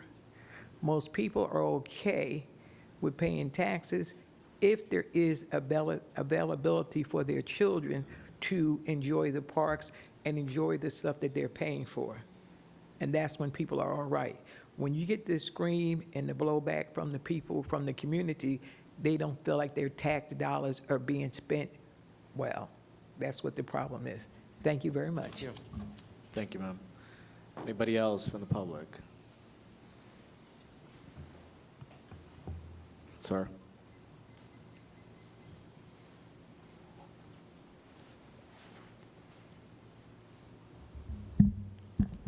I hear people talking about dog Name and parks. address, sir, please, Oh, for yeah, the I'm record. sorry about that. Crystal 14 Fox Road. Dog parks and pools, whatever. But, we have people dying from opioids, suicide. I mentioned this the other day. You weren't here, so I'm going to mention it while you're here. North Graves here. We got a better lawyer here today, so hopefully. I want Edison to file a class action lawsuit from the 14 out of the 16 pharmaceutical companies in New Jersey that they flooded us with opioids, heroin pills, let's call it for what it is. And since he's the township attorney, I'm part of the township. Many residents here who had family members that passed away are also a part of the township. Would lawyer Northgrave like to represent us in a class action lawsuit? Well, there has been a resolution passed about 2 or 3 years ago to hire a law firm. That law firm investigated the possibilities, determined that they didn't think there was going to be a return. We have recently received another proposal from another law firm who thinks there may be a path. So it is not my class action, is not my area of expertise, and I would not take on something like that. Okay. But there is another firm that is, and we've been reviewing that, and we may have a recommendation to council at the next meeting. Council President, Yes, sir. I also brought this up at, I believe, last Monday's meeting, and the Bellwether case is going to be in Ohio, and that trial is going to start in October. And that What has I to believe do I said to with Mr. what he's talking Northgrave the about? other day was that there's a lot of municipalities and governmental entities that are waiting to see what happens with that trial in October to determine whether it's worthwhile for us and other governmental entities to pursue a claim like that. Thank you. God bless you. Also, I had mentioned we need a facility to get people off drugs. Rehab facility. Yes, for Edison residents only. And also make them functioning members of society again. I would appreciate that. And, you know, people that have mental issues too, they could also go there. About the Suez deal, can I speak about the Suez deal since I was kicked out that day? We And probably should stay, this is the public portion on the budget, so if we can Okay. stay within those parameters, please. Okay. Well, You're certainly welcome to speak at the next regular council meeting. no, I got more stuff to speak about that has to do with budget stuff. There's no softball scoreboard, and I don't want to discriminate against the girls. They deserve a scoreboard. The boys have a scoreboard. Where are we talking about? Edison High School. Oh, at the high school? We don't have a principal at J.P. Stevens. We don't have a superintendent for 1.5 years. And I'd just like to know, when are we going to find out, when are we going to get a resolution to find out who actually sent out these racial flyers intimidating the residents of Edison? If we can, sir, stay within the public hearing of the budget, the 2019 municipal budget. Okay. All right. I'm Certainly- sure he agrees with me. He wants them to go to jail, too. I'm sure. You want them to go to jail? Well, let me answer your questions about the school. Okay. I don't have anything to do with the school, so that actually has to be taken up with the Oh, school well, board. I'm running for Board of Education. Are you? You can vote for me. Vote for Crystal Macropolis, Board of Education, and Ken Nelson. Yeah, since you guys are limiting what I can speak about, you know, I wanted to speak about the Suez deal and how wrong it was. I mean, come on, I got kicked out the same day the Suez deal. Sir, One what the minute. council president was saying One is minute. you're free to speak on it, but Just 1 this is minute. not the appropriate time. It's not, I don't want to speak to you, I want to speak to them. Can I speak to them? I'm not in charge here. Okay. Well, Mr. Council President. Sandelsky? I think you did a great job on the opioid subject. That was a No, good point I you will. brought up. And I just want to share with you, I don't know if you know, there's been a decrease in opioid deaths in New Jersey, so I think that was a great subject to bring up. And then I just want to share the mayor and other organizations have put resources behind that, and I think that was a great idea. It's not a bad idea to end with and stick with. It's a problem we have, and I should take the lead on that. A major problem we have. Absolutely. Major problem we have. I feel if we were given more time, because we didn't have a lot of time with the signatures that we could get, but we had patriots that were going out getting signatures all around town, and I just would like to know why nobody signed any petitions promoting the Suez deal. Can't talk about that. Okay. I already asked you, okay? Okay, I apologize. Thank you, sir. Anybody else from the public? How you doing? Kenneth Yes, sir. Nelson, 9 Dobson Road. I just want to quickly make a couple comments on the parks right now. I've grown up in Edison my whole life. I've been seeing how these parks work for the last 20 years or so. Joyce made a couple good points. Splash parks would definitely be great. One of the main concerns that I hear from a lot of younger residents is the fact that recently it's been way too hot this summer, last summer too. Rising temperatures are a big issue we need to handle. Also, the Mini B Veal Community Center is pretty disgraceful. It doesn't really look finished. It looks worn down. It's all over the place. Quickly, I just wanted to talk about a couple of the parks that I've been to the last couple of weeks. I was over at Paternity Park Vineyard the other week, helping clean up sticks, garbage, all types of small things. Some of these parks look great, such as the one right over here. Others definitely need repair. Paternity, right off Vineyard, near Sam's Club over that way, is one of them. Holes in fences. Recently, they've fixed a couple of the fences, but also ripped down a court, like a wall for a wall ball court. One of the main issues that we've had at that park, for example, was the court itself actually would flood in the middle. So we got that repaved. That was a great thing. My main issue now is that there's still garbage all over the park. There's still rubble from when they actually ripped the wall down itself between the court and the other side. Dudash Park off Amboy Avenue, trucks driving through, it's small stuff, you know. A lot of these parks around here, the playground equipment itself has been defaced, whether graffiti or scratching things in. Winter Street Park off of Grove was another one I seen that's been run down for over 5 years, missing basketball hoops, graffiti on their wall ball court over there. I was talking to a couple residents. A couple residents were saying that one of their local parks had a tree down for over 2 months. Another person was saying that they've been having to tell their kid over a month that they can't go to the park because the park has been on and off construction for the last month or so. I was just kind of wondering if there was a way to make it easily accessible for Edison residents to see what the plans are for the parks coming up, especially because Mayor Lankey has been talking about us renovating them and all this money we've been trying to do, as it's definitely well needed. And just kind of making that plan a little more transparent, because a lot of taxpayers, especially these parents and these kids, want to know what's going to be happening to these parks, maybe construction schedules, anything, just to kind of make it easier for not only these kids, but these parents that want to help improve and bring these kids out. So, yeah, we can do that. When we had the public hearings, or they weren't really public hearings, open houses, I guess, for lack of a better word, on the community center, we also asked people to come out and talk about what they wanted to see in the parks. We're going to have, once we have a kind of proposed design of the community center, have another open house. And at that open house, you know, we would also be happy to hear what people are looking for or talking about as far as the various parks.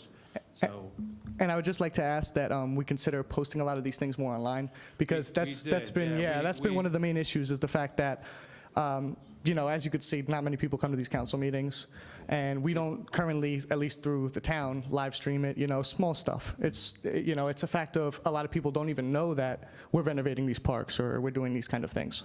So we did online, we did on Edison TV. I think we even, for the first one, we did a robocall, let people know. Okay. So we'll broadcast it everywhere. We're now on, wow, he's gone, Facebook Live, which, you know, we're going to get the word out there even better. So we have all the technology now. He's got, I think he left it running. It's still running? Yeah, it's still running. So we're on Facebook Live, so we're going to get that word out there. And I know some other people have some Facebook Live stuff going on, and we get the word out. So I don't like the robocall. You don't like robocalls? I got a grandma with Alzheimer's. I hang up the first minute. I mentioned it the other day. All right. I hang up the first minute, 15 minutes later, I'll pick up the phone 10 times, and the damn machine's still talking. All right. I can't call 911 if there's no... Duly noted. So we'll get high tech. Thank High you. tech for me, which is, trust me, Thank you for your time. not very high. Thank you, sir. Mr. Diammer. But I am the media, though. Thank you for acknowledging that. All right. Thank you, sir. Anthony Diamond, 15 Road X Circle. Mr. Mayor, I was up here, I guess, a couple days ago, the last council meeting, talking about the dog park, the Metuchen Edison Dog Park. the roadway on Whitman Avenue, basically from South Heath. It's just a dangerous trek.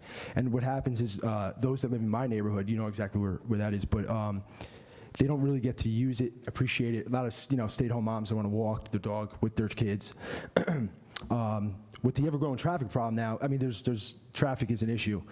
I'm worried about when they take that bend coming from Metuchen, they drop the phone. If somebody's on the phone or something, it's just a dangerous thing. It's only about 150 yards, if that. Maybe a walkway for bikes and stuff. But we've actually sent our engineer out, and I know our attorney's been looking at it because I've gotten a few calls, and I drove by there myself. The difficult thing there is where the train track area and that property is, as far as what are our restrictions there. Right. So I know we're looking at that currently. In fact, I don't think we've gotten the report back yet, right? Yeah. So very shortly, we should have the report back. The other issue I know that people have been complaining about there is the garbage and trimming of the trees and Right. whatnot to at least allow access back there. I think I don't want to blame any specific person. I think you got a lot of wind tunnel that just naturally the garbage goes in that one area. So, So but we're yeah, looking at what our abilities to actually be able Right. to provide a safe walkway there. Right. And really the train track area is, and it extends quite a bit. Okay. That's our dilemma right now. So we're looking at what our options are. Second question, we spoke about this about a few months back, you and I, regarding maybe a drug prevention thing back into the schools, whether that be a DARE program or another similar type of program. Some people don't like DARE, some people do, depending on your expectations. I think the expectations, I think it's a twofold thing where it's not necessarily going to keep kids off of drugs in the future, but it builds the relationship between the police officer and the student and the child at a young age, and it builds a positive relationship. I support the lemonade with the cop, the coffee with the cop. I think it's a great idea. Anything that promotes that conversation at a young age, I'm a big supporter of. But I think to be in the schools for the next generation to come up, to educate them, and just to get a friendly relationship going with the students. And I don't know if we could look back into that. I know we had there. I don't know what the. It's not look back. We are still looking into it. Okay. And it's basically, as you know, our security issue with the schools has taken a while to Right. actually get through. This is kind of following that same path. Okay. We are pushing for it because I agree with you. I think it's very important. Or something similar. It doesn't have to be there. I mean, Yeah, and there have been conversations, Right. because I don't think it's going to be there. I think Right. it's going to be something different. Whatever than it it's is. been. But it's something that I know we're still in conversation with. It's just a matter of getting the two bodies together, which sometimes isn't as easy as it is other times. I appreciate it. Thank you, Mr. Mayor. Thank you. Thank you, sir. Council President, Yes, sir. Mr. Diamond mentioned walkways and bike paths, and I know I've mentioned in the past, and I know some other council people have mentioned it, about, I think we're having Millennium Marine look into grants for bike lanes along Grove Avenue and other areas, right? Thank you, Council President. Thank you, sir. Yes, sir.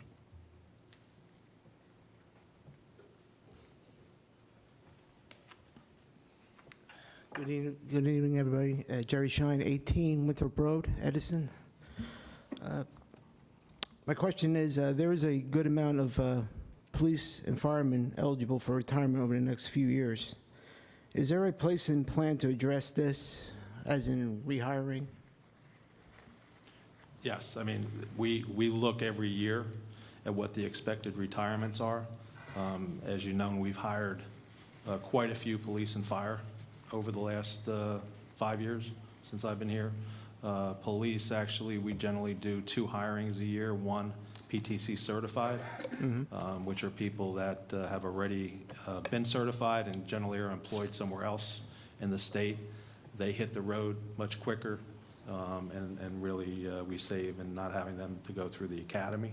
And then we have a second hiring of usually a couple people that Edison residents and people on the police auxiliary get extra points because we like to make sure that we have people involved throughout Edison and utilizing the auxiliary since it's an important asset for us. So we do that also. So we do every year, Maureen looks at what the anticipated retirements are and how we can best fill, keep that up, because there are opportunities for us when we have retirements. I don't want to make it sound like I'm happy when people are retiring, but they provide you with opportunities. Second question is, you hire 2 officers a year. No, two through that process. I believe we've been hiring, I don't know, last year I think we had 8 or 9 or something like that. So in totality, it's probably close to a dozen Okay. per year. Okay, now that will take care of the retiring officers and firemen. You will hire the same amount, recruit the same amount that We that you basically, lose. what we did was when we came into office, because our ranks were depleted, we were down substantially. We were down about 50 officers from where the height was. We drew, I believe it was around 175, 180 as a police department was our goal. So we actually increased to get to that goal, and then we try to stay at that goal based upon retirements and whatnot. But for a number of years, we were hiring more than we're retiring because we felt we had initiatives in place. Again, the community policing was one specifically, where you had police inside the communities getting to know people, getting to know the neighborhoods, and having a relationship. So when we are at the level, then we replace retirements. But to get there, we actually hired more than what retirements were. Okay. Thank you, gentlemen. Have a great night. Thank you. Thank you, sir. Mrs. Hennessy.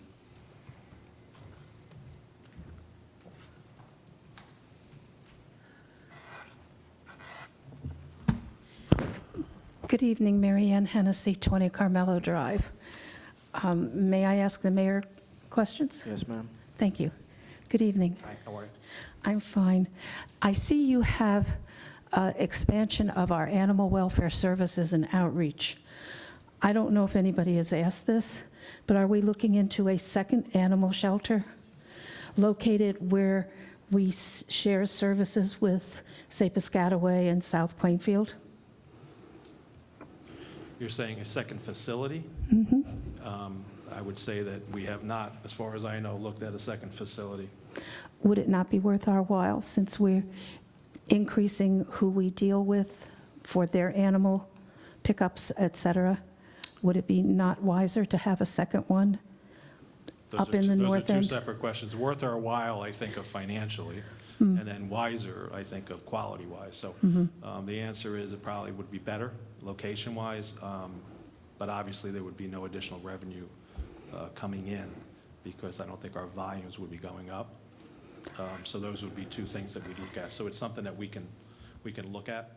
Because doesn't the other community pay They do, us? but they pay that now. Okay, We're providing the service without the expense. okay, But it would probably allow us to provide the service better. okay. So that's where I say it's two separate questions. And the third is grants for the possibility of another animal shelter? Because at some point, we're going to reach max out here, and I believe we're a no-kill. So that also makes it sometimes a little more. That's something we can definitely look at, and maybe the county funds animal shelters.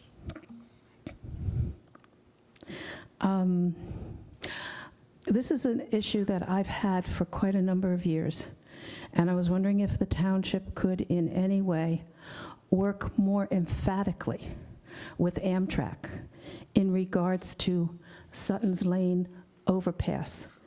That overpass, even in the summertime, is dripping water all over the place. There isn't a light. They might claim they have a light, but it very rarely is on at night. And I know they own a specific amount of the property before and after the tracks, but you've got a tiny little walkway for any children who live up on Fairview and Bartha that are coming to John Marshall. And it's been an issue that I have raised a couple of times at council meeting. And I thought, isn't there some way, even if we have to get Senator Digan or even Mr. Karabinchik involved, since Amtrak is connected somehow federally than the state? And we have gotten them involved. So we will continue to work emphatically, I guess was what you said. It's something that's been on our agenda for years now, and we've gotten very limited success. They did come out and clean it up one time. I think it was much more dangerous then. Yeah. Not that it's not dangerous now, but Yeah. you're right. It's an area that we need to stay on top of. Yeah, because there's nothing in that small walk area coming down from Fairview. There is no barricade at the street. Right. You know, and it's an accident waiting to happen. It's something that we've been continually addressing. Okay. Mayor, I've been working with Senator Deignan on that, and we've been trying to get them to respond. And like the mayor said, they have done a little bit.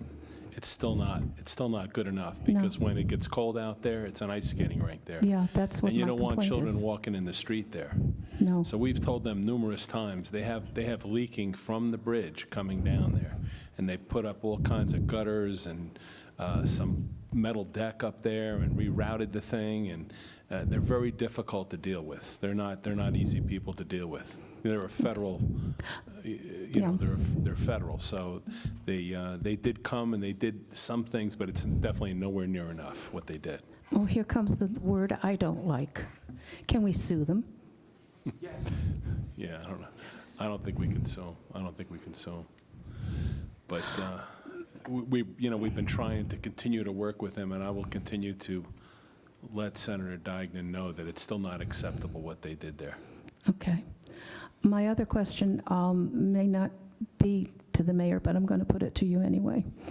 At one point, there was a committee from the council with a committee from the Board of Education. Does that still exist? Yes, ma'am. Okay. Can that committee please tell the Board of Education that there are no signs on Carmelo Drive warning you about John Marshall, which is set back in off of Carmelo behind residential areas? I would like a sign warning them, because that's a freeway, regardless of what we've tried to do ever since that road was opened up to connect out from Edison through Piscataway. It's become nothing but a freeway. And there used to be a little upright with a light that used to flash and tell you there was a school there and the speed limit.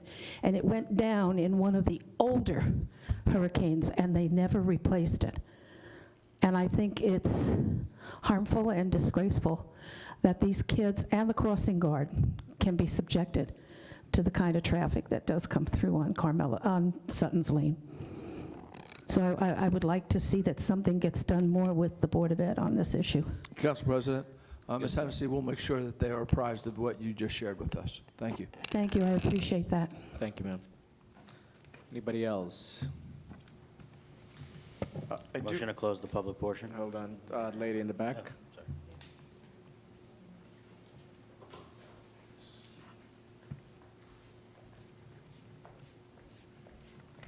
Sorry. Hi, Kathy Lynch Killick, 23 South Locust. Sorry I came late, so I don't know if you addressed it or not, but, all the warehouses that are coming in South Edison, you said you're addressing the traffic and have somebody look at that, but are these trucks, they're coming on these local roads, and Vineyard doesn't allow trucks. I was hoping that's not going to change. No, and that's one of the issues we've had, obviously, with the neighborhoods, people coming in to complain. The solution that we have, that actually money got funded into this year's state budget, was for 287 to enter to go north and to exit off of, and actually the ramp coming through, going around the Luke Oil. That study has been funded in the state budget. That, we believe, will be a big help, especially since that'll take traffic off of Talmadge Road, which obviously all the traffic going to 287 north has to travel that way. Assemblyman Karabinchik was very instrumental in getting that approved through DOT, and we're anxious to see that move forward. How long do you think that will be? Okay, the look says it all. But it's getting pretty bad, even getting off the exit there. So it's. I feel like we live in an RIDC park. Edison Center's getting to be like Raritan Center for South Edison. And also, I just wanted to bring up, going down on Vineyard, there was a speed bump there, and the kids have to cross that to go to Edison High School. When my kids were younger, I called and we got the speed bump, but the speed bump is like flat. Okay. It's really nothing, and you could make a lot of revenue, just have, police officer there just, giving tickets out. It's like a speedway there. Okay. In between Sam's Club and Costco. I know what there. you're talking about. Okay. We can look All into right. And I wanted to say, I don't know, maybe I shouldn't say, but I'll say it. I work in Jersey City, so if you're looking for revenue. And they just, to fund their school system, they're charging employers, anyone that doesn't live, and for the employers that are there, so any of the employees that are not Jersey City residents, they're charging 1% tax on their gross salaries to fund their school systems. And that's something new, and I think Newark does it as well.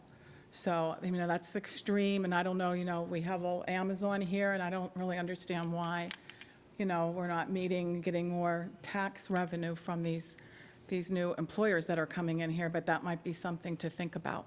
So it's an income tax type of? Yeah, it's 1% gross for any non-resident that works. And it's the resident or the employer? The employer pays. The employer's paying for the resident? Okay. The employer pays. So they're funding their schools through that. And I know we have a school issue as well. So that might be something or something similar to look at.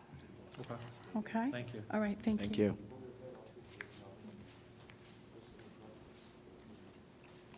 Yes, ma'am. Hi, I'm Aisha Killick, also from 23 South Locust Avenue. That is my mom. I haven't spoken in front of people in a while, but the same issue with the warehouses and traffic and all that stuff, like she mentioned with the speed bump, if we could do that. I'm more focused on, with that, do you have any idea, I don't know if it was ever addressed, what they're going to put by Topgolf and Sam's Club and all that?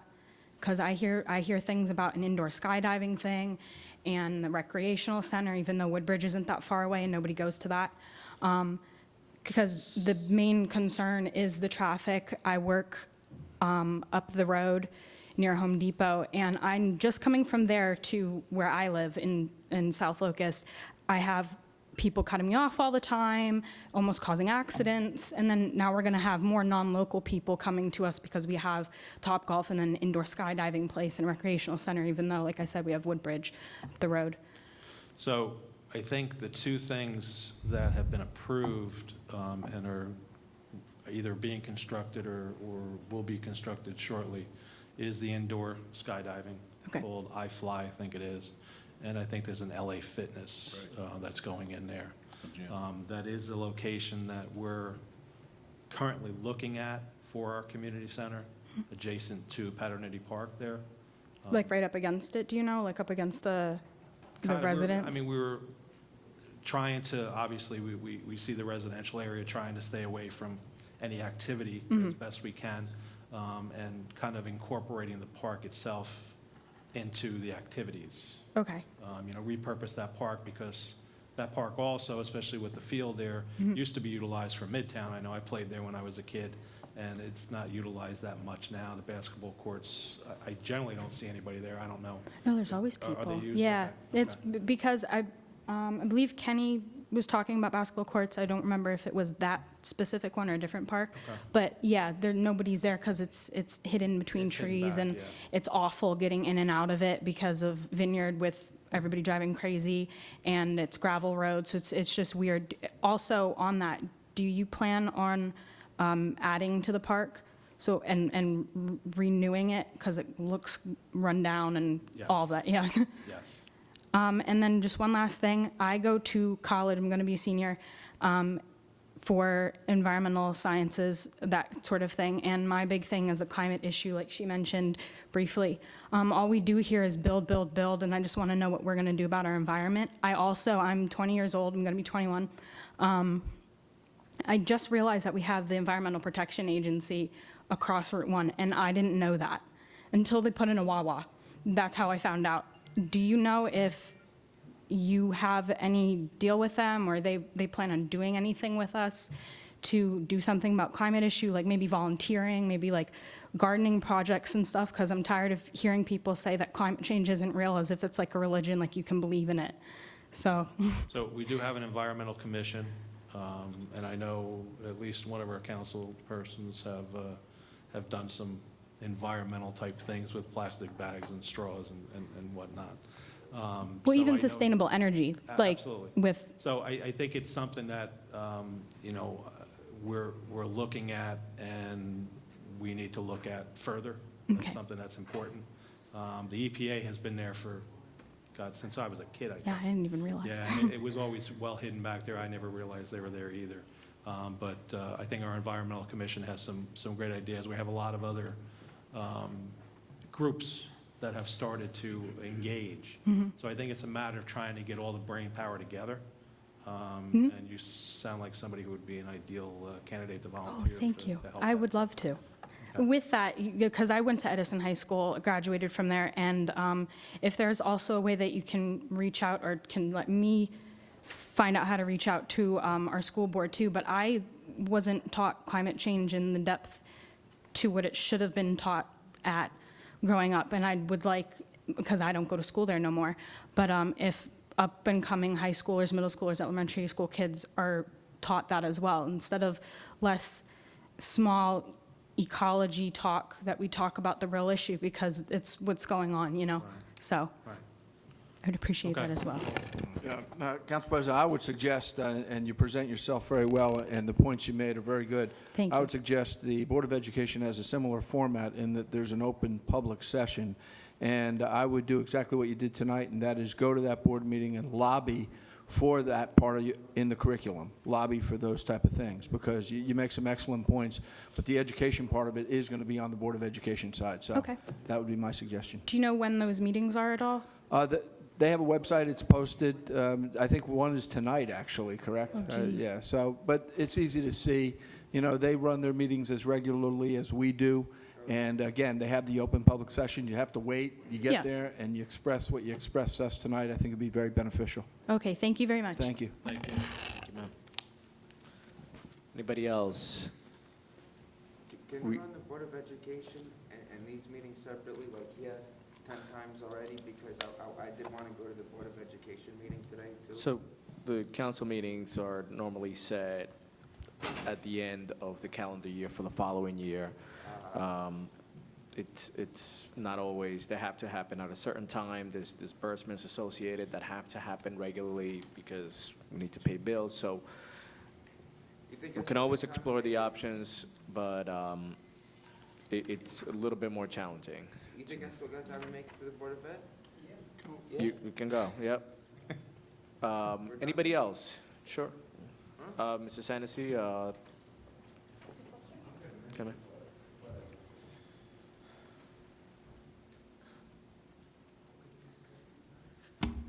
The reason I'm up here is because of the young lady.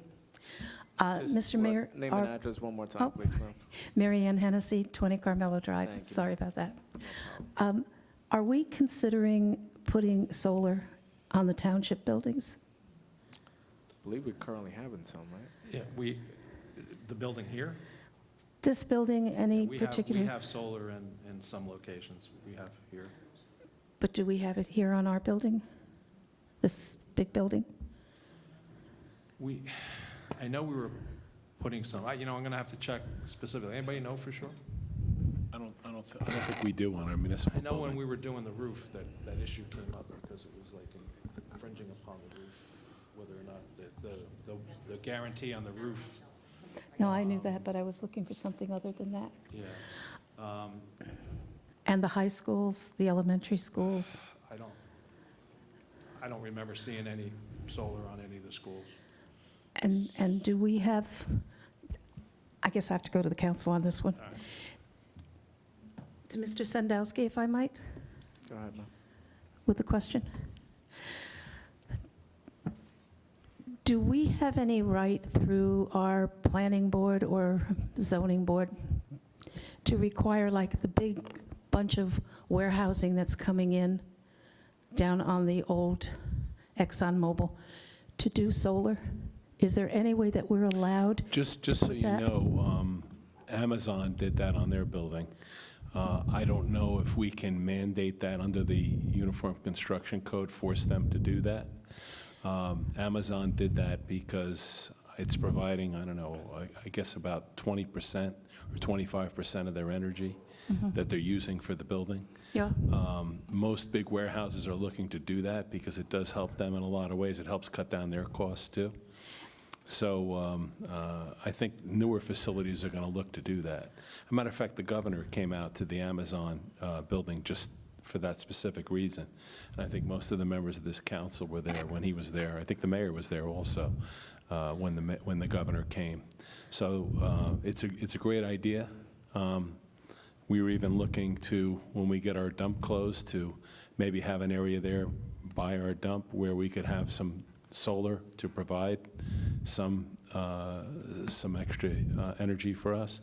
And I know the governor is really pushing wind now too in a lot of areas. So you got to look for alternative sources, and I think it's a great idea. Is there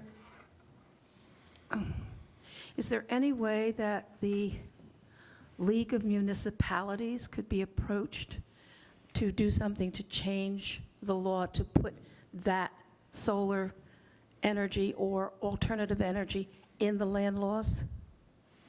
Could talk to him about it. I know in a lot of Hank Bignell's reports, he asks them, what are you doing to be more energy efficient in your construction? And that question is asked in his planning report. He does ask that. But I think we could do that. We could ask the league to do that.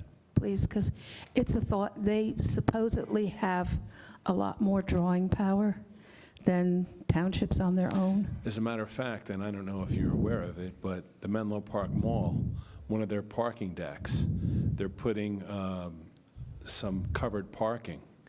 And with that, they're providing solar, where there's solar panels on it.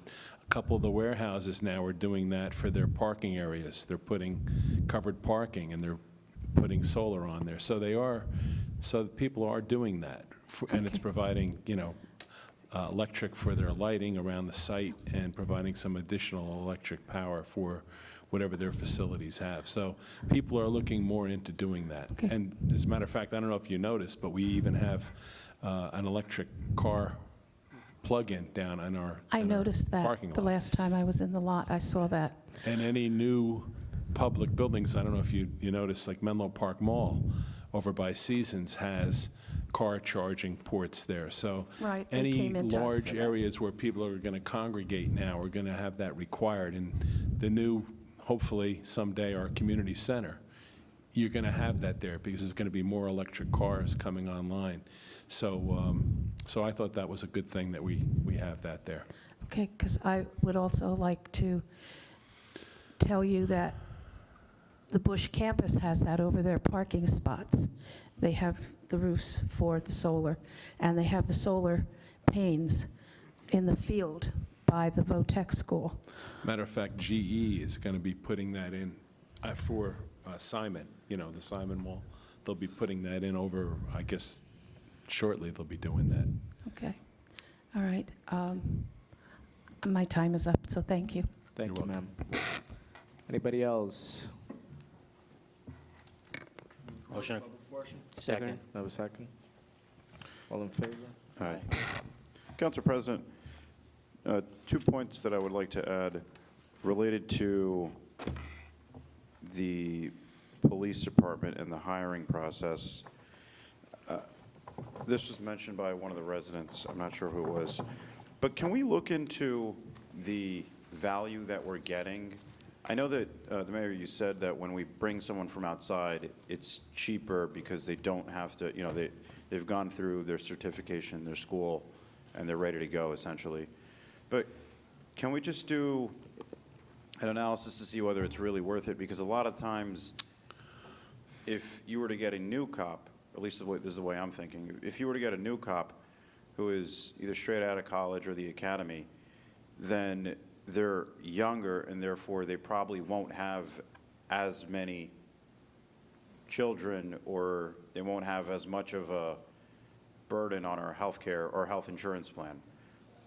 So it's more so when you get someone that's prime of, that's graduated from the academy and, that has their certification, they might be closer to an age where it ends up costing the township more. Yeah, we can look at it, but I don't think you would find that's consistent that the people we hire on the non-PTC are younger than the others. I don't think that that's the case. In fact, I think if you go through the list, you'd find it the opposite. Okay. Because these people have gone through a number of times. And the other factor you need to figure is who pays for the academy also, because they still have to go through the academy. Yeah. So it's not just the delay in they have to go through the academy, and then they have to go through a much longer training, but you actually have to pay for that academy for that individual. So Okay. it's kind of, it gets you a lot. But you know, you would think what you're saying, from what I remember of the lists, it doesn't bear true. In fact, some of the people on the Edison list, the reason why a lot of them are so anxious is because they're starting to get nearer to that age. What's the age? 35. 35. 35. They're getting close. Okay. So I think there's there's a higher average age on that list rather than the PTC list. Interesting. Yeah. Okay. You know, Well, but definitely, all we can do a little analysis, and I can sit with you and Okay. go through that. Yeah, I have the numbers here. I just didn't look through it, but I thought that was a good point, as mentioned. And then, one last thing. The solar panels, is there a discounted rate that the municipalities get for solar panels, or are there grants that we can look into? Because it kind of brings you back to one of your old points, which is you spend money to make money, or save money, rather, in this case. Yeah, there are grants Yeah. available. Whether they're available specifically for what we would do, we can look into. I don't know that we get any cheaper Okay. rate. I think that goes to a conversation we have over, that you generally, town government spends more money. Spends more, yeah. I figured that's where it would go. Sam, also, one of the things you got to think about is when you put the solar panels on the roof, you can void your warranty too on the roof. So it's kind of like when you want to replace the roof, that's a good time to look into the solar panel, or look into it before then. And then, because you can void your roof warranty. Sometimes they do it with ballast up there, heavy stone, but you have to make sure that you don't void that warranty when you put those solar panels. Because that's what we ran into here, because we had a problem with the roof when I was on council, those who remember that. Okay. Yeah. And then we were talking about solar, and it was going to void our warranty, guarantee, whatever, so it wasn't done at that point in time. Okay. So. And this will be the last thing, since another resident brought it up. If we were to proceed with, which I hope we do, with Facebook Live, what line item would it come from? We're going to make it its own line item. All right, it's going to happen. Great, thanks. Anybody else? Council President, just to update Councilman Joshi, we have the Net Zero Committee. They were working to evaluate the different areas, like our parking lot and different township buildings. To put the solar, they were working with Chris, the grant writer. Hopefully, they will give some status update soon. But they looked at the options of getting any discounts on the panels and how that can be pursued. But again, I don't have the information ready, but that's at work. Thank you. Thank you, Council President. Anybody else? Have a motion to adjourn? All in favor? Aye. Meeting stands adjourned. Thank you all.